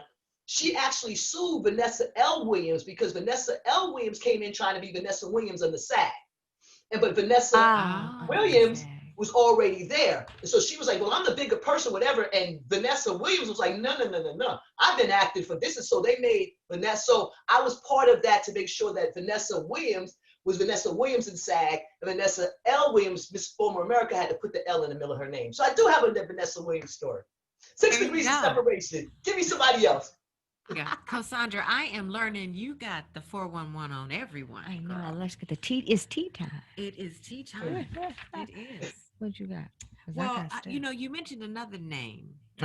Which I was in love with Dana Dane. I just have to say that. Dana is just give me anything you have on Dana Dane. Dana Dane is a very good friend. He and his wife Tana Dane, amazing. From, like I said, I met, when I used to run the Latin Quarter, which was the first hip hop club in New York. It used to be a cabaret show, and Mike Goldberg, who used to own the Latin Quarter and manage David Copperfield, I met him when I was doing the closing night for Liberace. And so he was so impressed with what I put together, he then offered me the job to manage the Latin Quarter. And then that's when we took it over to hip hop and everything. And Will Smith's first show, I booked. And then when it was over, they were too tired to drive back to Philly. So they came to my apartment, and I lived on 48th Street in Broadway. And I was living with the stewardess and her husband. I just rent a room because I'm just getting out. I'm just trying to get my stuff together. There's walking distance from the LQ. And we're all in my room. All of us are in this bedroom and I had a camera with a reel. And we were just had a ball, just sitting there, and nobody was doing anything crazy. I think we played Wisconsin Sleeper. Yeah, actually, I know we did because I was still doing that back then. So then Dana performed and Boogie Down Productions, and we, so the LQ. And like I said, the first hip hop awards was the Latin Quarter. This is my award for my outstanding contribution to hip hop music. There we go. So, and it's funny when we talk about Latin Quarter because I mean, other people bring it up, Cassandra. And then, but when you see stories, nobody, they're not mentioning my name, or when the hip hop awards, because I'm not talking this is probably my fourth interview where somebody's interviewing me and asking me about my life, and A question for you on that, Cosandra. How does that feel, being all the interviews that you have conducted and questions you've gathered and so forth? What does it feel like being on the opposite side of that? This is sickening. Nauseating. No, you guys are making it cool, and because we're not face to face. You see what I'm saying? So that's a lot different, So when you're in someone's face, especially when I'm on the red carpet, I have to make sure my breath, the breath smells good, and you got nothing in your teeth, and and they're looking as hard as you're looking at them. So there's your makeup straight, or there'll be people when you're on the red carpet. If I've watched people walk by people who look crazy. Which I'm they probably should have walked by that person, but it makes me feel good when they go, oh, you've done your homework. And I said that means I've done my job, and being engaging. Another friend of mine who worked for Entertainment Tonight, she's like, you're great, but you need to learn how to read a teleprompter. And I'm like, why? Trust me. And then she paid for the class for me to read, learn how to read a teleprompter. I said, oh, now I see. Because a lot of what I do, especially when I do when I first started doing Calloway Live, I wouldn't write down notes. I'd have my order of who's going to be on, but I didn't write questions down or anything like that. And I'm telling you, the first year of Calloway Live on Blog Talk, I couldn't tell you about any of the interviews until the next day, because for the 3 hours I was on, I was sipping it, and when the show was over, I'd pass out. I'd wake up at 6 o'clock in the evening, and get ready to do the next, so I wasn't, but I was, and people are listening. I'm like, but then when I started giving it justice, it's like, okay, not just because you can do it. So when I started doing the notes and doing the cards and realizing that, I spent 2 hours with Regina King, and when I re-listened to the interview, I'm like, this is garbage. And back then, everybody's, oh, this is dope. And I'm like, yo, this is garbage. I mean, we talk about, so I had to, and then that's when I realized I have to separate my friendship from the interview. I'm not your friend. You see, I'm a journalist, and I'm interviewing you. So that's when I had to realize, okay, you need to take yourself, you take yourself serious. But now when these people see you, they're seeing you in a different light. Okay, you used to be the SAG rep, you used to run this, Tony Braxton, and now, so you've been behind the scenes. We've come to your parties, we've done your celebrity basketball games. Now, bam, you're on the red carpet. Okay, so what you gonna do? So then, so now it's like, and what's cool about that too is like when I see people that I haven't seen in years that, that maybe don't follow you or whatever, and they see me and they're like, oh snap, what you doing? Or they scream. And it's so funny because I can tell if Jackie's still on there, when we first started going out, I would tell Jackie, don't turn the camera off because these people haven't seen me in a while. I want to see the reaction. Let's get it, because we can't recreate it. So I learned, like, just keep the camera on, because when someone you haven't seen, they see, and it's always going to be a story. It's going to be like, yo, Cosandra did this. I was just last year, and someone I saw, they were like, hey, they were all excited to see me, like, hi. And then I was live on the red carpet, and there was nobody there, so I just pulled them into the interview. I was like, what's up? He said, yo, South Carolina State. And then they proceeded to tell a whole story of how I took them and 15 people to a New Edition concert. Don't remember. You know what I'm saying? Like, it was just something I did. And I'm like, how many times did I do that?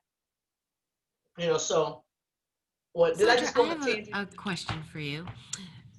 Being invited to the red carpet to do interviews is a really big deal. How did you get that opportunity? How did that come your way? Well, that's a very good question. What started, because I started doing Blog Talk, right? And then I realized, I was like, you know what? I want to go do some red carpets. And so one of my friends sent me this Hollywood list that you're not supposed to get unless you pay for it, right? Mm-hmm. So I went down it's a list of all the events that are going on in Hollywood. So I went down the list and I looked at events based on who was going to be there and if I could get myself there if I have no car, if I'm taking the bus. So then what I did was I then took that, because on that list, it tells you the publicist, it tells you all the information. So some like the Oscars, the Grammys, and those, they got like this whole form you have to fill out. When I have to fill out those whole forms, I never get cleared. So I stopped filling out the forms and I just started emailing the publicist directly. So I find out who the publicist is, and so in regarding, I'd say covering red carpet. And then my name, and then I have my website, my phone number. Boom. And then I just started, so boom, okay, we can't get you. And then the first people that came back to me was the Hollywood Museum. And I was like, holy shit. And it was they do an LGBTQ event, and but it was all the designers for that in Hollywood that are LGBTQ, and they have them at the Hollywood Museum. Has 100,000 articles of things from Hollywood. This is this is Hollywood, not Boys in the Hood, our kind of. This is the Hollywood I grew up on, where the Brady Bunch and Bionic Woman and Bionic Man, and and I'm touching, I'm rubbing shoulders with Cindy Brady. You know what I'm saying? I'm hanging out with Dawn Wells from Gilligan's Island. I'm meeting the ladies from Knots Landing. So when I got Hollywood Museum, I'm like, holy yo. So after that, I just kept applying, and then they started coming to me because of and there's very few of us that show up. And when I showed up, the first few times I did, like maybe the first year, my camera didn't have a microphone, so the audio was a little off. So I started working a little harder. So I actually lived with someone, room with someone, to pay less money for like 5 years so I could buy all my stuff. So my lights, all the stuff that I had that makes this happen, I sacrificed to make it happen. So as it went on, so then I was able to get a mic that attached to the camera. And then my other friend, Ed, God bless, Ed Lips, Herb, he started listening to me on Blog Talk, and I used to say things I needed, and he would just show up and with $1,000 mics and stuff like that. So there's been definitely blessings when I say what I need, because they saw that I was working really hard. And then, like I said, then the publicist started coming to me, and then the NAACP Image Awards asked me to red carpet host their theater awards, and that was it. That's when one of my friends, Lana Walker, knew somebody at Enzoni, and the people from Enzoni, which are these amazing wedding dresses. So I'm going out with $4,000 dresses on. hitting red carpet, just, and the thing about it was when I started, like I said, when I started showing up to the few, I would show up cleaning in the Board of Health. I wasn't overdressed, but I was dressed enough. And then when I started, I was like, yo, I started calling myself the Red Carpet Diva. And then the NWC Theater Awards asked me to host this, to be the red carpet host for free. And the only reason why I did it was because I knew Toni Braxton was going to be there. And I hadn't seen Toni or spoken to Toni in 14 years. So I said, I'm going to do this because this is how, I don't need to, but like the last time I ran into Toni was at Mr. Child's, okay? And I was with Janet Jackson and Magic Johnson and Johnny Gill. We were all Dana, Dana, which is Queen Latifah. We were all having dinner. So that was 14 years the last time I saw her. And so I was like, I'm going to do this. And I had this beautiful white dress. My hair, I got Jackie, if she's still there, Jackie was my assistant with the mic. Someone made me a blinged out mic. And when I came down the steps, I think that's when the people from the Image Award realized, oh, this chick is serious. You know what I'm saying? Because you get people on the red carpet looking at her, and I'm not gonna say I moved it up, but people who now I see on the red carpet, I see them now have changed how they swagger based on the fact that every time I showed up, it was, you know what I'm saying? Every time I showed up, it was just, you couldn't touch me. And then not only that, my energy, the way I speak, my microphone, everything. So when Toni came through, which was funny, and Jackie sitting, the first time, Toni's coming in and making a big deal and all this stuff, and they're like, you only get 1 minute in there. And I'm like, y'all say whatever you want. Once Toni sees me, I know it's on. And I'm going, Jackie, turn the camera on now. But turn the camera on. And I said, I knew Jackie is still in the Zoom room, and she says, so true. We kept the camera running. Go ahead, Jackie. Right, exactly. I'm like, and I'm screaming at Eric because I knew what I was going to get. And so the first time was funny. First time they opened the door, it was the dude playing. I was like, you. Okay. And I turned my back. I was like, okay, they playing. Okay. Open the door. She's open, and you hear a scream, and I'm like, ah! And we do the interview, and I'm just like, we're like looking like we're hugging, and Denim and Diesel, and then while we're talking, the rude dude who's supposed to be running, she's got to go. I'm like, I'm the red carpet host, and Toni goes, and then we continue our interview, okay, and we walk. I could have left right then, because that's all I wanted. I could have left right then, but then there was so many. Then I ended up actually being on OWN, because when Kim Whitley came through, they were filming for her show, and I didn't know it. And I know Kim, so it's like, and here's the other thing. When I was doing the red carpet hosting, my friend Funky Sticks, I would have my own oil. So I had my own perfume. So whatever dress I was on the red carpet was the dress that was on the bottle. And we're gonna take a break, and I'm gonna come back and I'm gonna show you. But I said all this. So that night, boom, I'm the red carpet diva, and here's crazy. I did my thing. I leave. And I get a call, and somebody's like, hey, Cosandra, the girl, your assistant's over here interviewing. She looks great. I'm like, what assistant? What are you talking about? Which goes to people playing you. The dude who I hired to camera, he brought another host. And when I left, put her on the red carpet under my thing and making them think that she was with me. Wow. And that goes to, I don't watch. And even though he's still my boy, I love you to death, Eric, because I called you on it. I was like, yo, E, how you going to bring another chick as a host on my dime? So I told him, so he never did it again. Well, he did it twice. First time, the second time I had to, how you gonna say, you gonna bring, this is you on me. So, but then that's when I also realized, hey, you know what? I'm not paying you. You're gonna do what you're gonna do, but at least tell me what's going on. You know what I'm saying? Don't play me out like that. So, but so that, and so been rocking. And what's dope is like, I know like there's certain interviews, like what I do is, like if there's an interview, if someone I haven't seen for a minute, I'm on the red carpet, I turn my back until they get to me, because I want that, oh, snap, Cosandra, what you doing here type of thing. And I'm gonna tell this one, how much time we got? Hold up. All right, okay, well, 7:28, we got 30 more minutes. So another quick story. And Jackie, here's the quick story. This story is called You Go First. Jackie, when I say Jackie's mom, Jackie she said, tell about Mr. You Go First. Yeah, what'd she say? So Jackie says, tell about Mr. You Go First. Okay, right. Okay, so Mr. You Go First. Jack, like I said, Jackie rolled with me for years. That's my dog, right? So we're at the Universal Soul Circus, right? And we're at the press, right? And then when we get there, it's just me. Was Ed with us? I think it was me, Ed, and Jackie. We were the first ones kind of in. The tent was outside. So here comes this older dude, and he's like, what do you do? And I'm like, I do a show. And I'm like, and he's like, oh, and I said, it's Calloway 2009. He's like, I've only been doing this for a year, whatever. He's like, well, you know what? You can go first, right? I'll let you go first. I was like, okay, cool, no problem. So we set the camera up and everything, right? So we set the camera up. So the first girl comes up. This is a singer I've never seen before, this gospel singer. And I'm like, so this girl, hey, boom, boom, boom, boom, boom. Oh, yo, dude, all right, sing me a song. Boom, da, da, da, da, da, boom.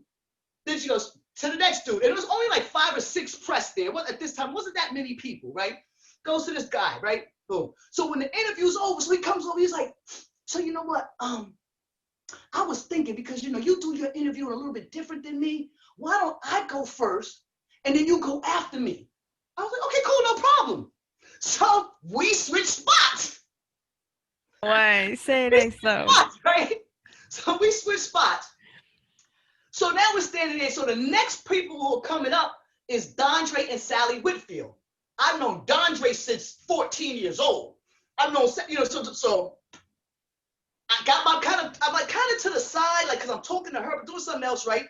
And so he's interviewing somebody, and the next 2 people coming up is Dondre and Sally. Well, excuse my ignorance. Who is that? Dondre Whitfield was on Cosby's show, played Robert, but now he's done a bunch of other stuff. And then Sally Richardson Whitfield, she was on Posse. She's been on NCIS. She's done a lot of stuff. Beautiful, she looks Indian. She was in Sally Richardson, yeah. Yeah, Sally Richardson and her husband, right? Yeah. So they see me, and I hadn't seen them in years. They see me, Cosandra, and they walk straight through his interview. And that happened for the rest of the night. Any person who I knew that they were waiting in line to interview him walked through the interview and came to me. So, Mr. You go first. Because you thought you go first. He was running game. He thought I was whack. He was like, oh, you can go. Because here's the deal. What's crazy is, when I find out now, the first people are like the major press. Like, what I'm saying, ABC, NBC, da-da-da-da. Then it goes, so it's photographers first to get the still, then video. That video person is the majors, and then it goes down from there. Most of the time, we as Black journalists or podcasters or whatever, we're normally, as Black podcasters, we're normally at the end of the line. We're normally like the last person. But because of how I am and who I am, and how I swag in my thing, now the publicists who are doing certain things, they want me. They either hire me to do their Facebook or whatever, or most of the time, I'm the next person right after the major press. And saying that comes to the proper preparation. If the red carpet opens at 5:30, I'm there at 4:30.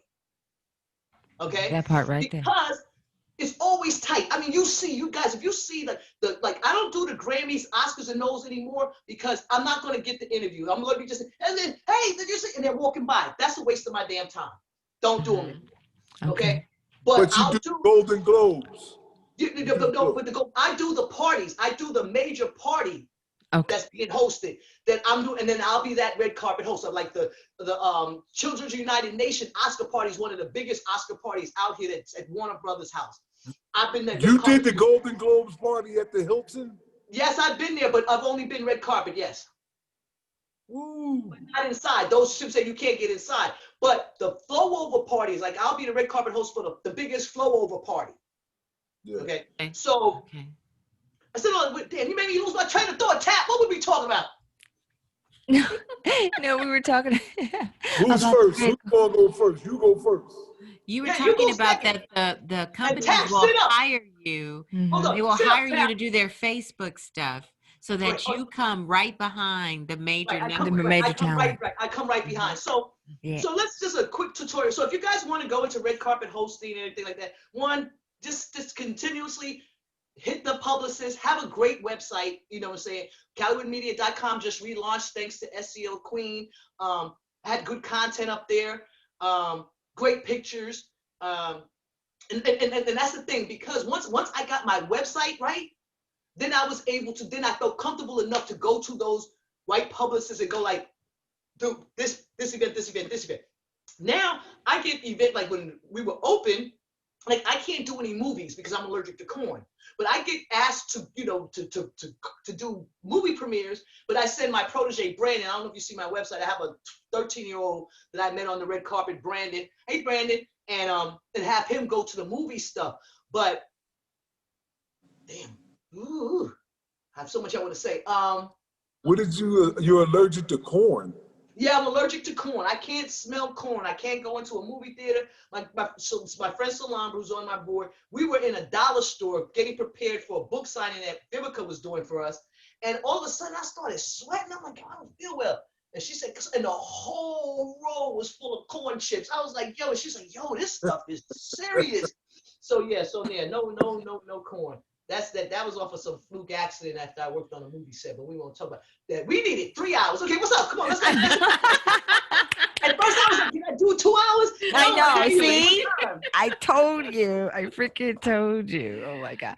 Cosandra, what would you, I was going to ask about the most intriguing interviews you've done. I wanted to ask, like, if you could give maybe your top 3 or 2. Tell us about your top 3 if you interviews. could rank. Yes.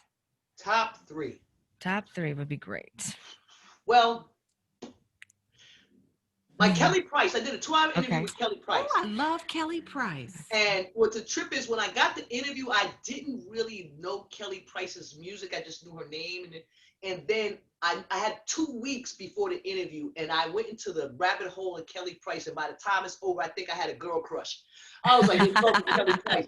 And then when we spent 2 hours, it was just, you know, so that was like, wow, for someone who I didn't know, and to get 2 hours out of her and the energy. And it was like, she was singing As We Lay, and the record came in, and everything just kind of serendipitously happened throughout the interview. It was cool. So, you know, that was one of them. Then I'm just going to say my interview with Kamala Harris. That's right. The first Black female vice president. Yes, I'm going to always take it back till I got this. You better. That was one of my questions for amazing. you. Tell us about that photo. Yeah, so what happened was Taste of Soul, which is an event here in Los Angeles that takes place every year, and they block off all of Crenshaw Boulevard. The Sentinel newspaper has all of these different restaurants and everything that come, and they you know, and it's like over 1 million people come out and celebrate. Well, I've said her name before, Gwendolyn Priestley. I was doing publicity, and this particular year, which was 5 years ago, she hooked it up so I can come in, and I did the press conference, which was like the day before. And I've been trying to get on their radar, but it wasn't working. So I do the press conference, and John B is doing the interview, and I've known John since LaFace. And we're in there, we're grooving, we're doing our thing, right? And so I'm doing my thing, and then I see Danny Bakewell Sr. and Brandon standing over there at me. I'm going, okay, am I doing too much? Okay, let me bring it down. Like, why are they watching me, right? So I was like, okay. And then John was like, what's up? I was like, oh, yeah. And it's like, you go get out your head, go back to what you were doing. So when it was over, Brandon did like this, and I was like, what the fuck, you know, what's this mean? You know? And he's like, and I go over, I was like, what's up? He's like, we'd like to know if you're available tomorrow. I'm like, well, actually, but we want you to go around tasting the food and stuff. And once again, Jackie, you know, Jacqueline Price. I was like, at first I was like, okay, but I said yes. Automatically said yes. I didn't know what the price was or anything. I automatically said yes. And then I was like, holy shit, you can't eat corn. Oh my God. Oh my gosh. But you're going to do this. You're going to make this happen. You know how? But you can't do mushrooms. You can't do anything. Right. So I was like, so Jackie, so I said, you know what? I'm going to bring in Jackie. I think it was Jackie and Brittany or somebody. I don't remember who. Jackie put it in who the other person was. Oh, Kim. And they can taste the food I can't taste. So, so I had less than 24 hours to produce Tasting the Taste of Soul. I came up with my head. They said, what do you want? So I called it Tasting the Taste of Soul. So they gave me when I saw the apron and the hat, I took it. I was like, boom, take it. Oh, it all came together. It's like, so I'm up in the middle. It's like all I knew was I needed to run around and do what I needed to do. Took a few notes, knew what time I needed to be there. Got Jackie, got everybody on board. Got dressed, went in there, and from the time, and Jackie can tell you, and it's so funny because as soon as it came, boom, I'm gone. And then I turn back and nobody's behind me because they can't keep up because I'm moving so fast. And I went around and I did the things and we had so much, and it was like I said, I'm not trying to toot my own horn, but nobody's like me, okay? I go in and I can never duplicate. Everything just happens naturally. You know what I'm saying? Like, I thought they were going to take my blood, and they pulled out a needle, and I freaked. You know, everything was just, I'm just a natural talent. And I was like, oh, I have the opportunity of showing these people what I got so they'll hire me again next year. I went in there and I smashed it. I mean, they smashed it. They're like, oh my God, you're the thing. It's funny. Didn't hear from them again for 5 years. Oh. Wait, here's the funny. But I didn't call them either. But here's the funny. So last year, I see that some stuff is going on, and I wanted to go to the party that they were doing the night before. And I called them. I said, hey, I want to go to the party. Daddy's like, sure. Walked in the door. Pam, who's a lady who she's like, where you been? We've been looking for you. What made me call them was one of my friends saw that in last year's Taste the Soul video, they were still showing my video. So they were still using me. I said, well, if they're still using this part, then they need me. I need them to see me. Get there that night. They scream, oh my God, we need you. I leave the party because the next day I'm tasting the Taste of Soul again. But in 2015, Kamala Harris, who was the first Black Attorney General, was there. And they were like, here she goes. Boom. You can see the security around. I was like, yo. I thought I was doing something because she was that big there. But now, she's the vice president. Let me tell you something. I interviewed the vice president. I'm going to use that to, look, the picture, let me tell you, the picture that they've been using for all my promos has this dress in it. I'm never retiring this dress. I'm going to do the Tiffany Haddish with this dress. But I'm going to use the picture of Kamala Harris and me from 5 years ago. Like, what did you say? You're going to use what's in your storehouse. Sure. Girl, you got to use what's in the storehouse. That's exactly. important. Exactly. So that's only two. You got one more for us. Oh God. You're watching. I can't say Halle Berry, but because Halle Berry was, like I said, I hadn't seen Halle in years, and her, oh my God, friend. So, do I do Halle Berry? Do I do Barbara Eden? I Dream of Jeannie. I mean, it's so. I'm not going to pick a favorite because then I don't want to piss nobody off that I might have said that they were my favorite interview. So you're not going to jam me up like that. How about that? Most outstanding. I got you. Can I get like 2 seconds? I need to get some water. Of course. Absolutely. Jewel Tapper, how are you? We are on commercial break. Okay, wait. I got to tell you something so funny. Wait. You see this bump on my head right here? Yes, I did see that. Uh-oh. Okay. What is that? So what happened was. What had happened was. I was doing all these things. I woke up at 4 o'clock this morning watching my friend Dana do, I don't even know why I was. A long story short, I went in the kitchen, started washing dishes and turned and hit my head on the cabinet. And now and let me tell you something. When I did the 24-hour telethon, I went to the bathroom. My sink is a little too close to my toilet. This is in like hour 18. I've been down, knot on my head. The last 2 times I go live, I get a knot on my head. Oh, gosh. Said, check out the big brain on Brad. That's all. It's just extra news. How are you doing tonight, Mr. Tapper? Oh, man, the Ever-Ready Bunny got me, she got me sitting up straight. She got me full. But, it's all good. She is like, oh, man. Well, God bless. How's everything in New York City? How's it going there? Oh, man, you know what? Right outside, that's why Lori keeps muting me, I think. Right outside. No. They going crazy, y'all. They banging on. So, matter of fact, I can walk this up. I'm gonna show you guys. Hey, we get this NYC, y'all. Live shots from the NYC, guys. Here we go. Yes. Hold on. They are partying. Where am I at? Well, you're dark. I don't know. I know. There you are. There you are. There we go. So I gotta walk backwards. I gotta walk back. Now this is Lori knows this is the 42nd Street entrance. 42nd Street. Where you're looking at. Now this is the 41st. You see the 41st is open. That's how I go home. Okay. But the 42nd Street entrance where we're walking, and you hear all the cars. And I'm gonna go closer. I hear all the horns. Yeah. Oh man, you making me miss home. They're right outside. She came back.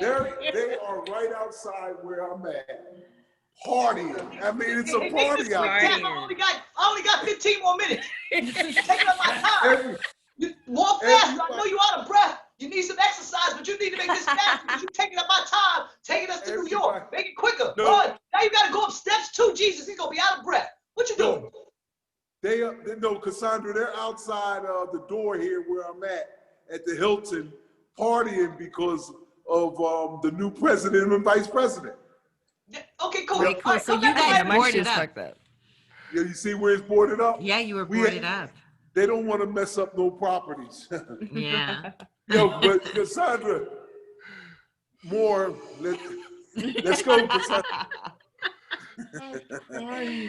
Oh my goodness. You died over there. So Cosandra, this Do tell. This has been so exciting. My goodness.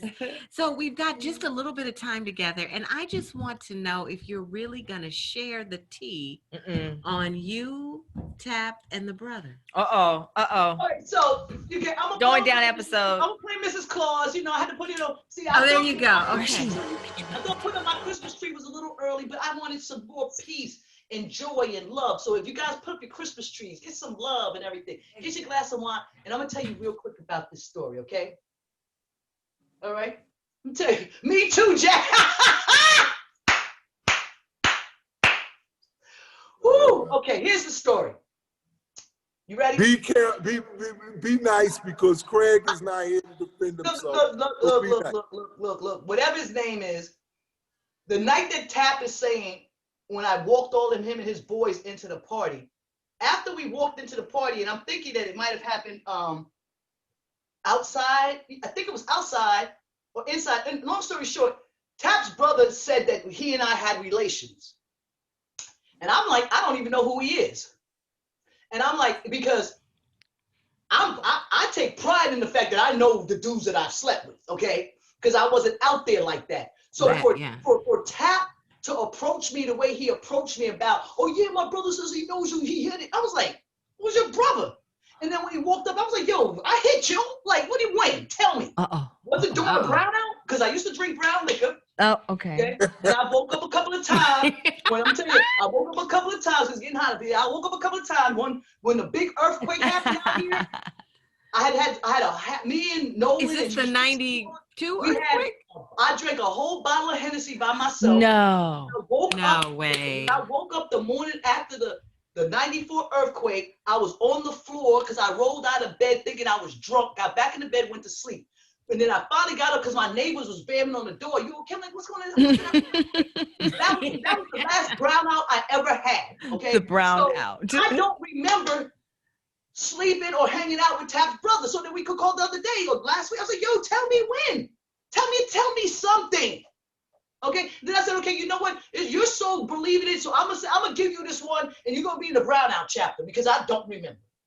I think it had to be during the brownout chapter. I think, you know what, Cosandra? I think it was during the brownout. He should have taken a picture. I know.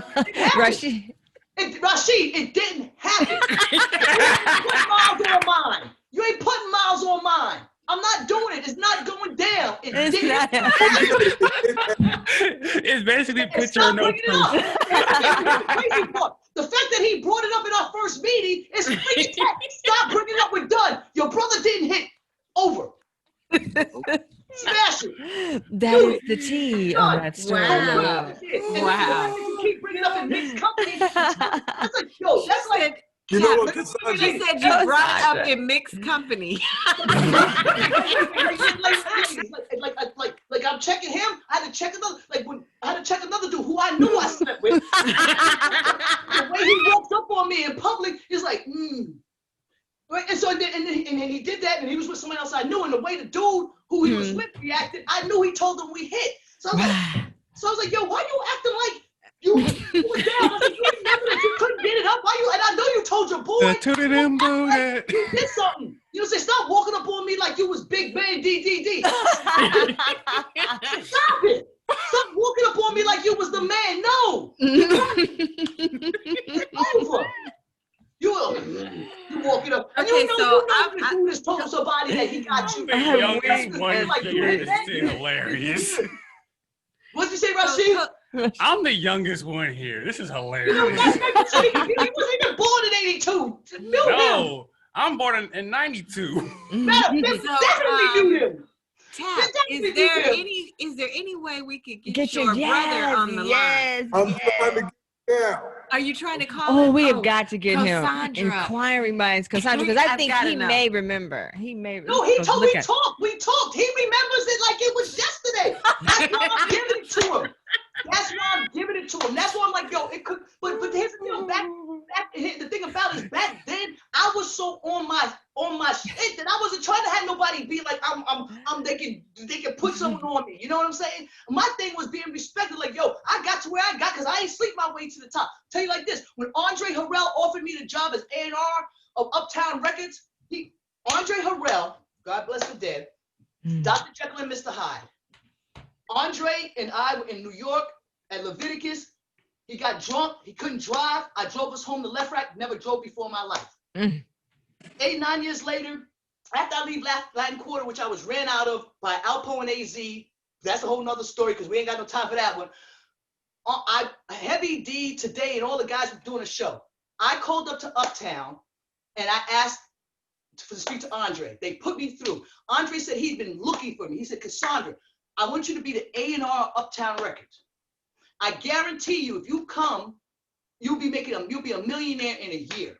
Now, I had just left Latin Quarter, like literally run out of there by the biggest drug dealers in New York, okay? And I'm in South Carolina State. I called my mom. I said, Mommy, Andre Harrell just called me. He wants me to be A&R. And I think I was in school for like maybe 3 or 4 weeks at that point, right? I was like, and then she's saying to me, he said, Cosandra, you just got out of Latin Quarter. You need to leave that stuff alone. Just stay in school. I was like, all right, I stayed in school. And it ended up giving the job to Puffy. Now, I'm not saying I would have been Puffy. Okay, so it wasn't a concert. It was or something weird. So he ended up giving the job to Puffy. I'm not saying I would have been Puffy, but I didn't take that opportunity because my mom was like, yo, because I literally, what was the stuff that was going down at the LQ, when I got out, they wasn't robbing people and all the stories you hearing now, you know what I'm saying?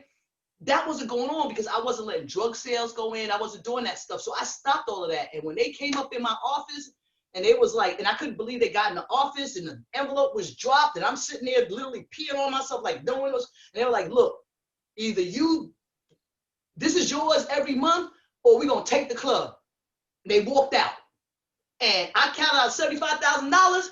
I took me and my peed up pants, gone. South Carolina State degree, you know, and in between that, that's when, and then coming back and forth from school, that's how I ended up still working at Arista because Mary Moore from Radio City went to Arista.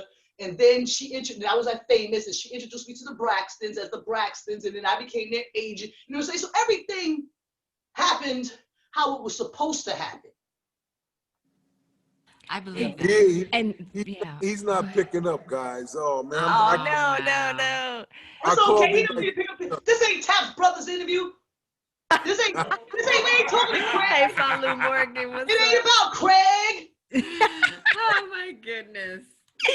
That is too much. Cosandra, I've got one question that you said that a couple of times. I know, right? I know. They keep your life is so exciting. So you talk about you are exciting, Cosandra. Very exciting. Parties and events that you have. So is that like, do you do event planning or are you I do events for me. You know what I'm saying? I produce event I did a celebrity basketball game for 10 years and I give money to different charities, you know what I'm saying? But I do events for me. The last biggest party I did was I think 2 years ago, which was my birthday, and it was a silent party. And I had the DJ music. I had a full weed and dab bar. My brothers and cousins flew out. Best party ever. Let me tell you, yo, ask Jackie. Jackie, how was the party? What'd she say, Jackie? Talk to us, Jackie. How was the party? But she did say that Cosandra is the best. She messed with the weed part, but I had cakes for 3. Me and Claudia and Patty, one of my friends, passed away. We had to celebrate our birthdays forever. My landlord let us do the party in her $1 million house.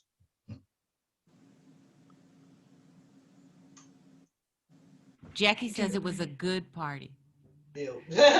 Exclamation mark, exclamation mark. And Jackie, and you know, and Jackie's mom donated 10 pair of shoes, brand new shoes for soles for the shoes for the soul. So, yo, man, anything I need, man, anytime, you know, like my first shows, like Jackie's, that's my sister, you know, from another mother, like Tap and like all you guys, man. I just want to say, there's a couple of people, because I know we run out of time, so I need to say this before you cut me off.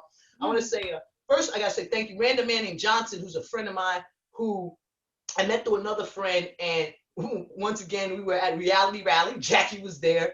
And I didn't know Randa was on crutches, right? And long story short, the thing started. I took off and I turned around and nobody was behind me. No Jackie, no Randa. Randa was like, I can't follow you. And the fact that Jackie stuck around and followed me and just trusted whatever I was going to do, and her thing, thoughts for vision. So Jackie, I love you. Random man named Johnson, I love you. She's doing art now, which is funny because now that I, you know, we signed the contracts with Fed to be the executive producer, and now she's not doing entertainment. I'm like, you're quitting on me now? Well, we've got an executive producer. We've got interest in the show, but she's doing her thing. And so I thank her and Gwendolyn Priestley and my cousin Debbie, my neighbors. I thank my neighbors because, like, you know, lately I've been playing a lot of music and just trying to stay up and making sure that I don't be rude to them. So I thank them and God and Tap, you know, and you guys. I want to say thank you for coming and let me come and bring myself into your realm, and I'm hoping that I gave you what you wanted, and I'm looking forward to it because I'm sorry, go ahead, Cosandra. I'm sorry, if you could repeat that. Because in 3 weeks, you know, we're starting my show again live. I think it's going to be on my birthday. Yay! Yay! Yeah, because I've been trying to figure it out, and then it's like I need to do a show. I need to get out of this. You know, I need to get out of this, and so I think I might do it. You know what I'm saying? As long as, you know, we can. It doesn't require a lot of stress, but I just medium everything. I just thank everybody, my family, my brothers, my nephews, and you guys, and I just, you know, say thank you, and everybody watching, listening, and Brittany and Shaquan and, you know, Jackie. I've had so many people that have helped me, and everybody's grown on their own thing. You know, Brittany's got 2 books, and Shaquan is singing, and Jackie's got her show. And my thing was, the one thing I said when I started the show was, I don't know where this train's going to go, so hit your caboose to this train, let's rock. And those who rock are still there. You know, even if we've gone through some stuff like Eric bringing the other host and all that stuff, but because of who I am, I say how I'm supposed to feel, and I say how I feel, and I just tell the truth. And basically, that's the whole thing. Be honest, tell the truth. And can I say something, Cassandra? Can I say something? Yeah. Now it's my turn to talk about you. I just want to tell the panel, I just want to tell our audience that, listen, I knew you now for like 17 years, right? Going on 20 years. And everything you said tonight, everything is 100. I mean, 100. And for the 17 years that I've had with Cassandra, we have never, ever had an argument. And she's always been there for me. I'm talking about big shit. I'm not talking about no, like, always been there to pick up the phone when I call her. If I ask her for some unbelievable shit that most people ain't gonna do for you, she get it done. You know, it's like, yo, she make me feel like a better man. And this ain't even my woman. You understand? So that's my friend, and I love her, and I'm always gonna love her. You know what I mean? I got friends like that. I got all these ladies on this show tonight, and I got a feeling if even Miss Chris Fisher, if I knew her, it would be the same thing. But Cassandra, sweetheart, for life. You know how we do. You know what I mean? And she knows, and she can call me and ask me for anything. All right, well, rent's due, so I'm calling you for a check. It's time for the money, huh? And don't bring up Craig anymore. Okay, I'm not bringing up Craig. Is dead. Okay. Hey, Craig, that's dead. Cassandra, I have a question for you. Yes. Will you come back and kick back with us again one time coming soon? You know what I mean? I would love to come back and not take up all your 2 hours, but I would love to come back and talk about the, you know, the new show coming up, and all the other exciting things. You know, I don't know if I dropped the T that you guys wanted me to drop because it's like you did. You did. Like, look, I got my 10 million Tony Braxton. I mean, there's a lot of stuff. Yes. Yeah. We can collaborate and put some ideas together. You got 2 Sagittariuses, so that's it's got to be something amazing in the mix. You December 1, you said, correct?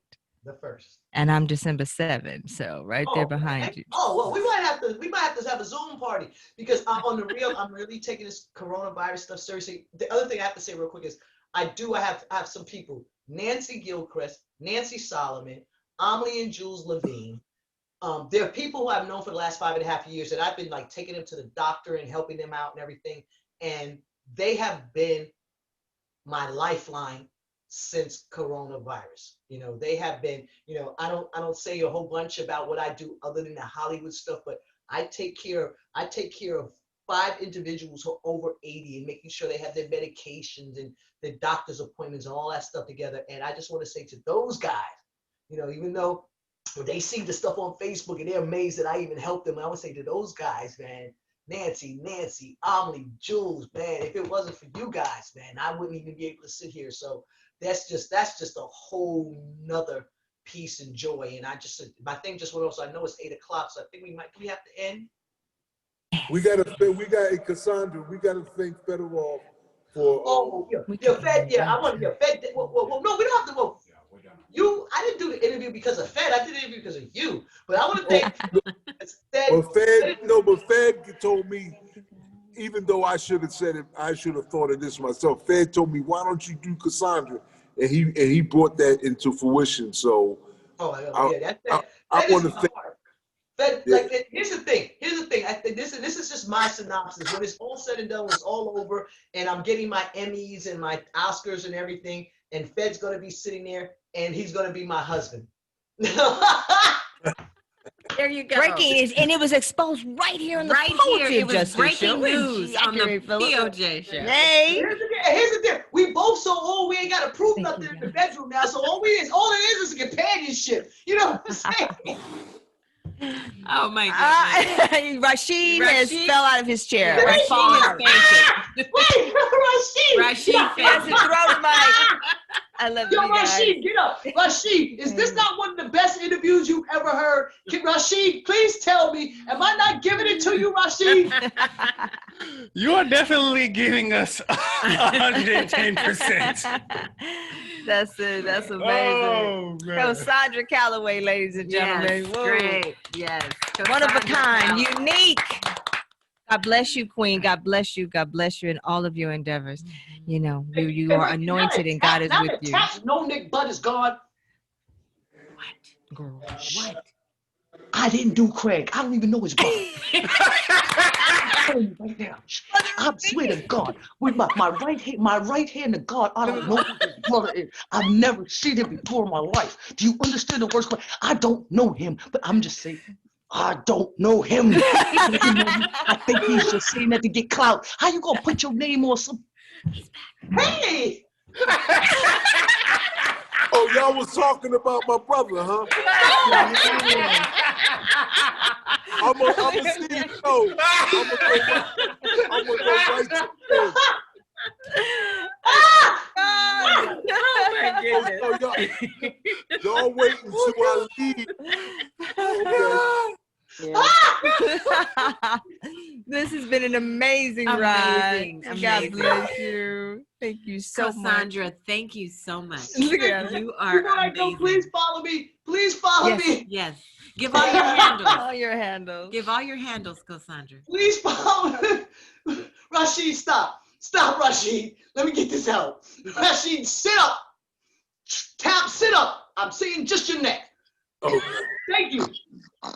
My name is Cosandra Calloway, and I would like to thank POJ. Thank you guys for making this happen. You can follow me on Instagram, The Only Cosandra Calloway, on Twitter, The Only Cosandra Calloway, and on Facebook, The Cosandra Calloway. I want to thank you guys.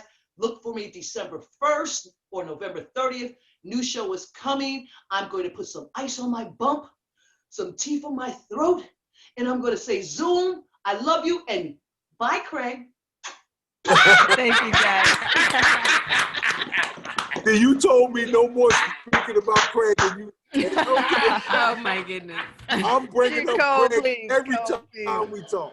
You better not. Let me tell you something. The last thing I want to do is say your brother's name again because I've got a whole look. He's only half a chapter in Brown House. We need DNA test. A whole chapter. So just leave it alone. Cassandra, we need a DeLorean to go back in time. You have to come back and hang out with us. You are incredible. I can't wait. I would love to. Thank you guys so much for having me. I thought I was going to make it through 2 hours. Look at you. So now I'm going to try to find me a Corona boyfriend. There we go. Thanks, everybody. Come on. Hey, and once again, congratulations to Kamala Harris. Yes. Congratulations to Joe Biden. Thank you guys. We came out and voted. We came out represented. Georgia is a blue state now. It is blue. Pennsylvania. And you know, we could have done more. That's right. We could have talked about so much more. And that's it. I'm going to go back to this interview and go, dang, I could have said so much more. But we got what we wanted and we needed. And when you guys need me again, just give me a call. And all you guys just need to do is teach a no-neck. How to sit up straight. Well, Cassandra, we welcome you into our POJ family, and we consider you a friend. So thank you so much. Thank you. Oh, you see, wait. I think the last thing. Wait, I'm gonna go to sleep with my mink. Wait. What I need y'all to do is I need y'all to exit me out. Okay, we're gonna exit you out. Let's get a little exit music. Come on, Rashid, give us something sexy. Give something, because you know this one. Who knows? We're in for it. Here we go. Get ready. Sultry. Get ready, my dear. The Cosandra Calloway, ladies and gentlemen. And good night to December 1st, just coming. Cosandra Calloway. There we go. What is this for? I can't do. What's she about to do? Good night. Uh-oh.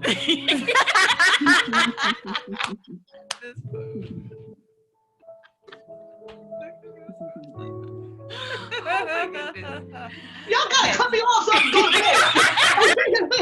like that was supposed to be. You know what? I'm gonna exit out of here my daggone self. I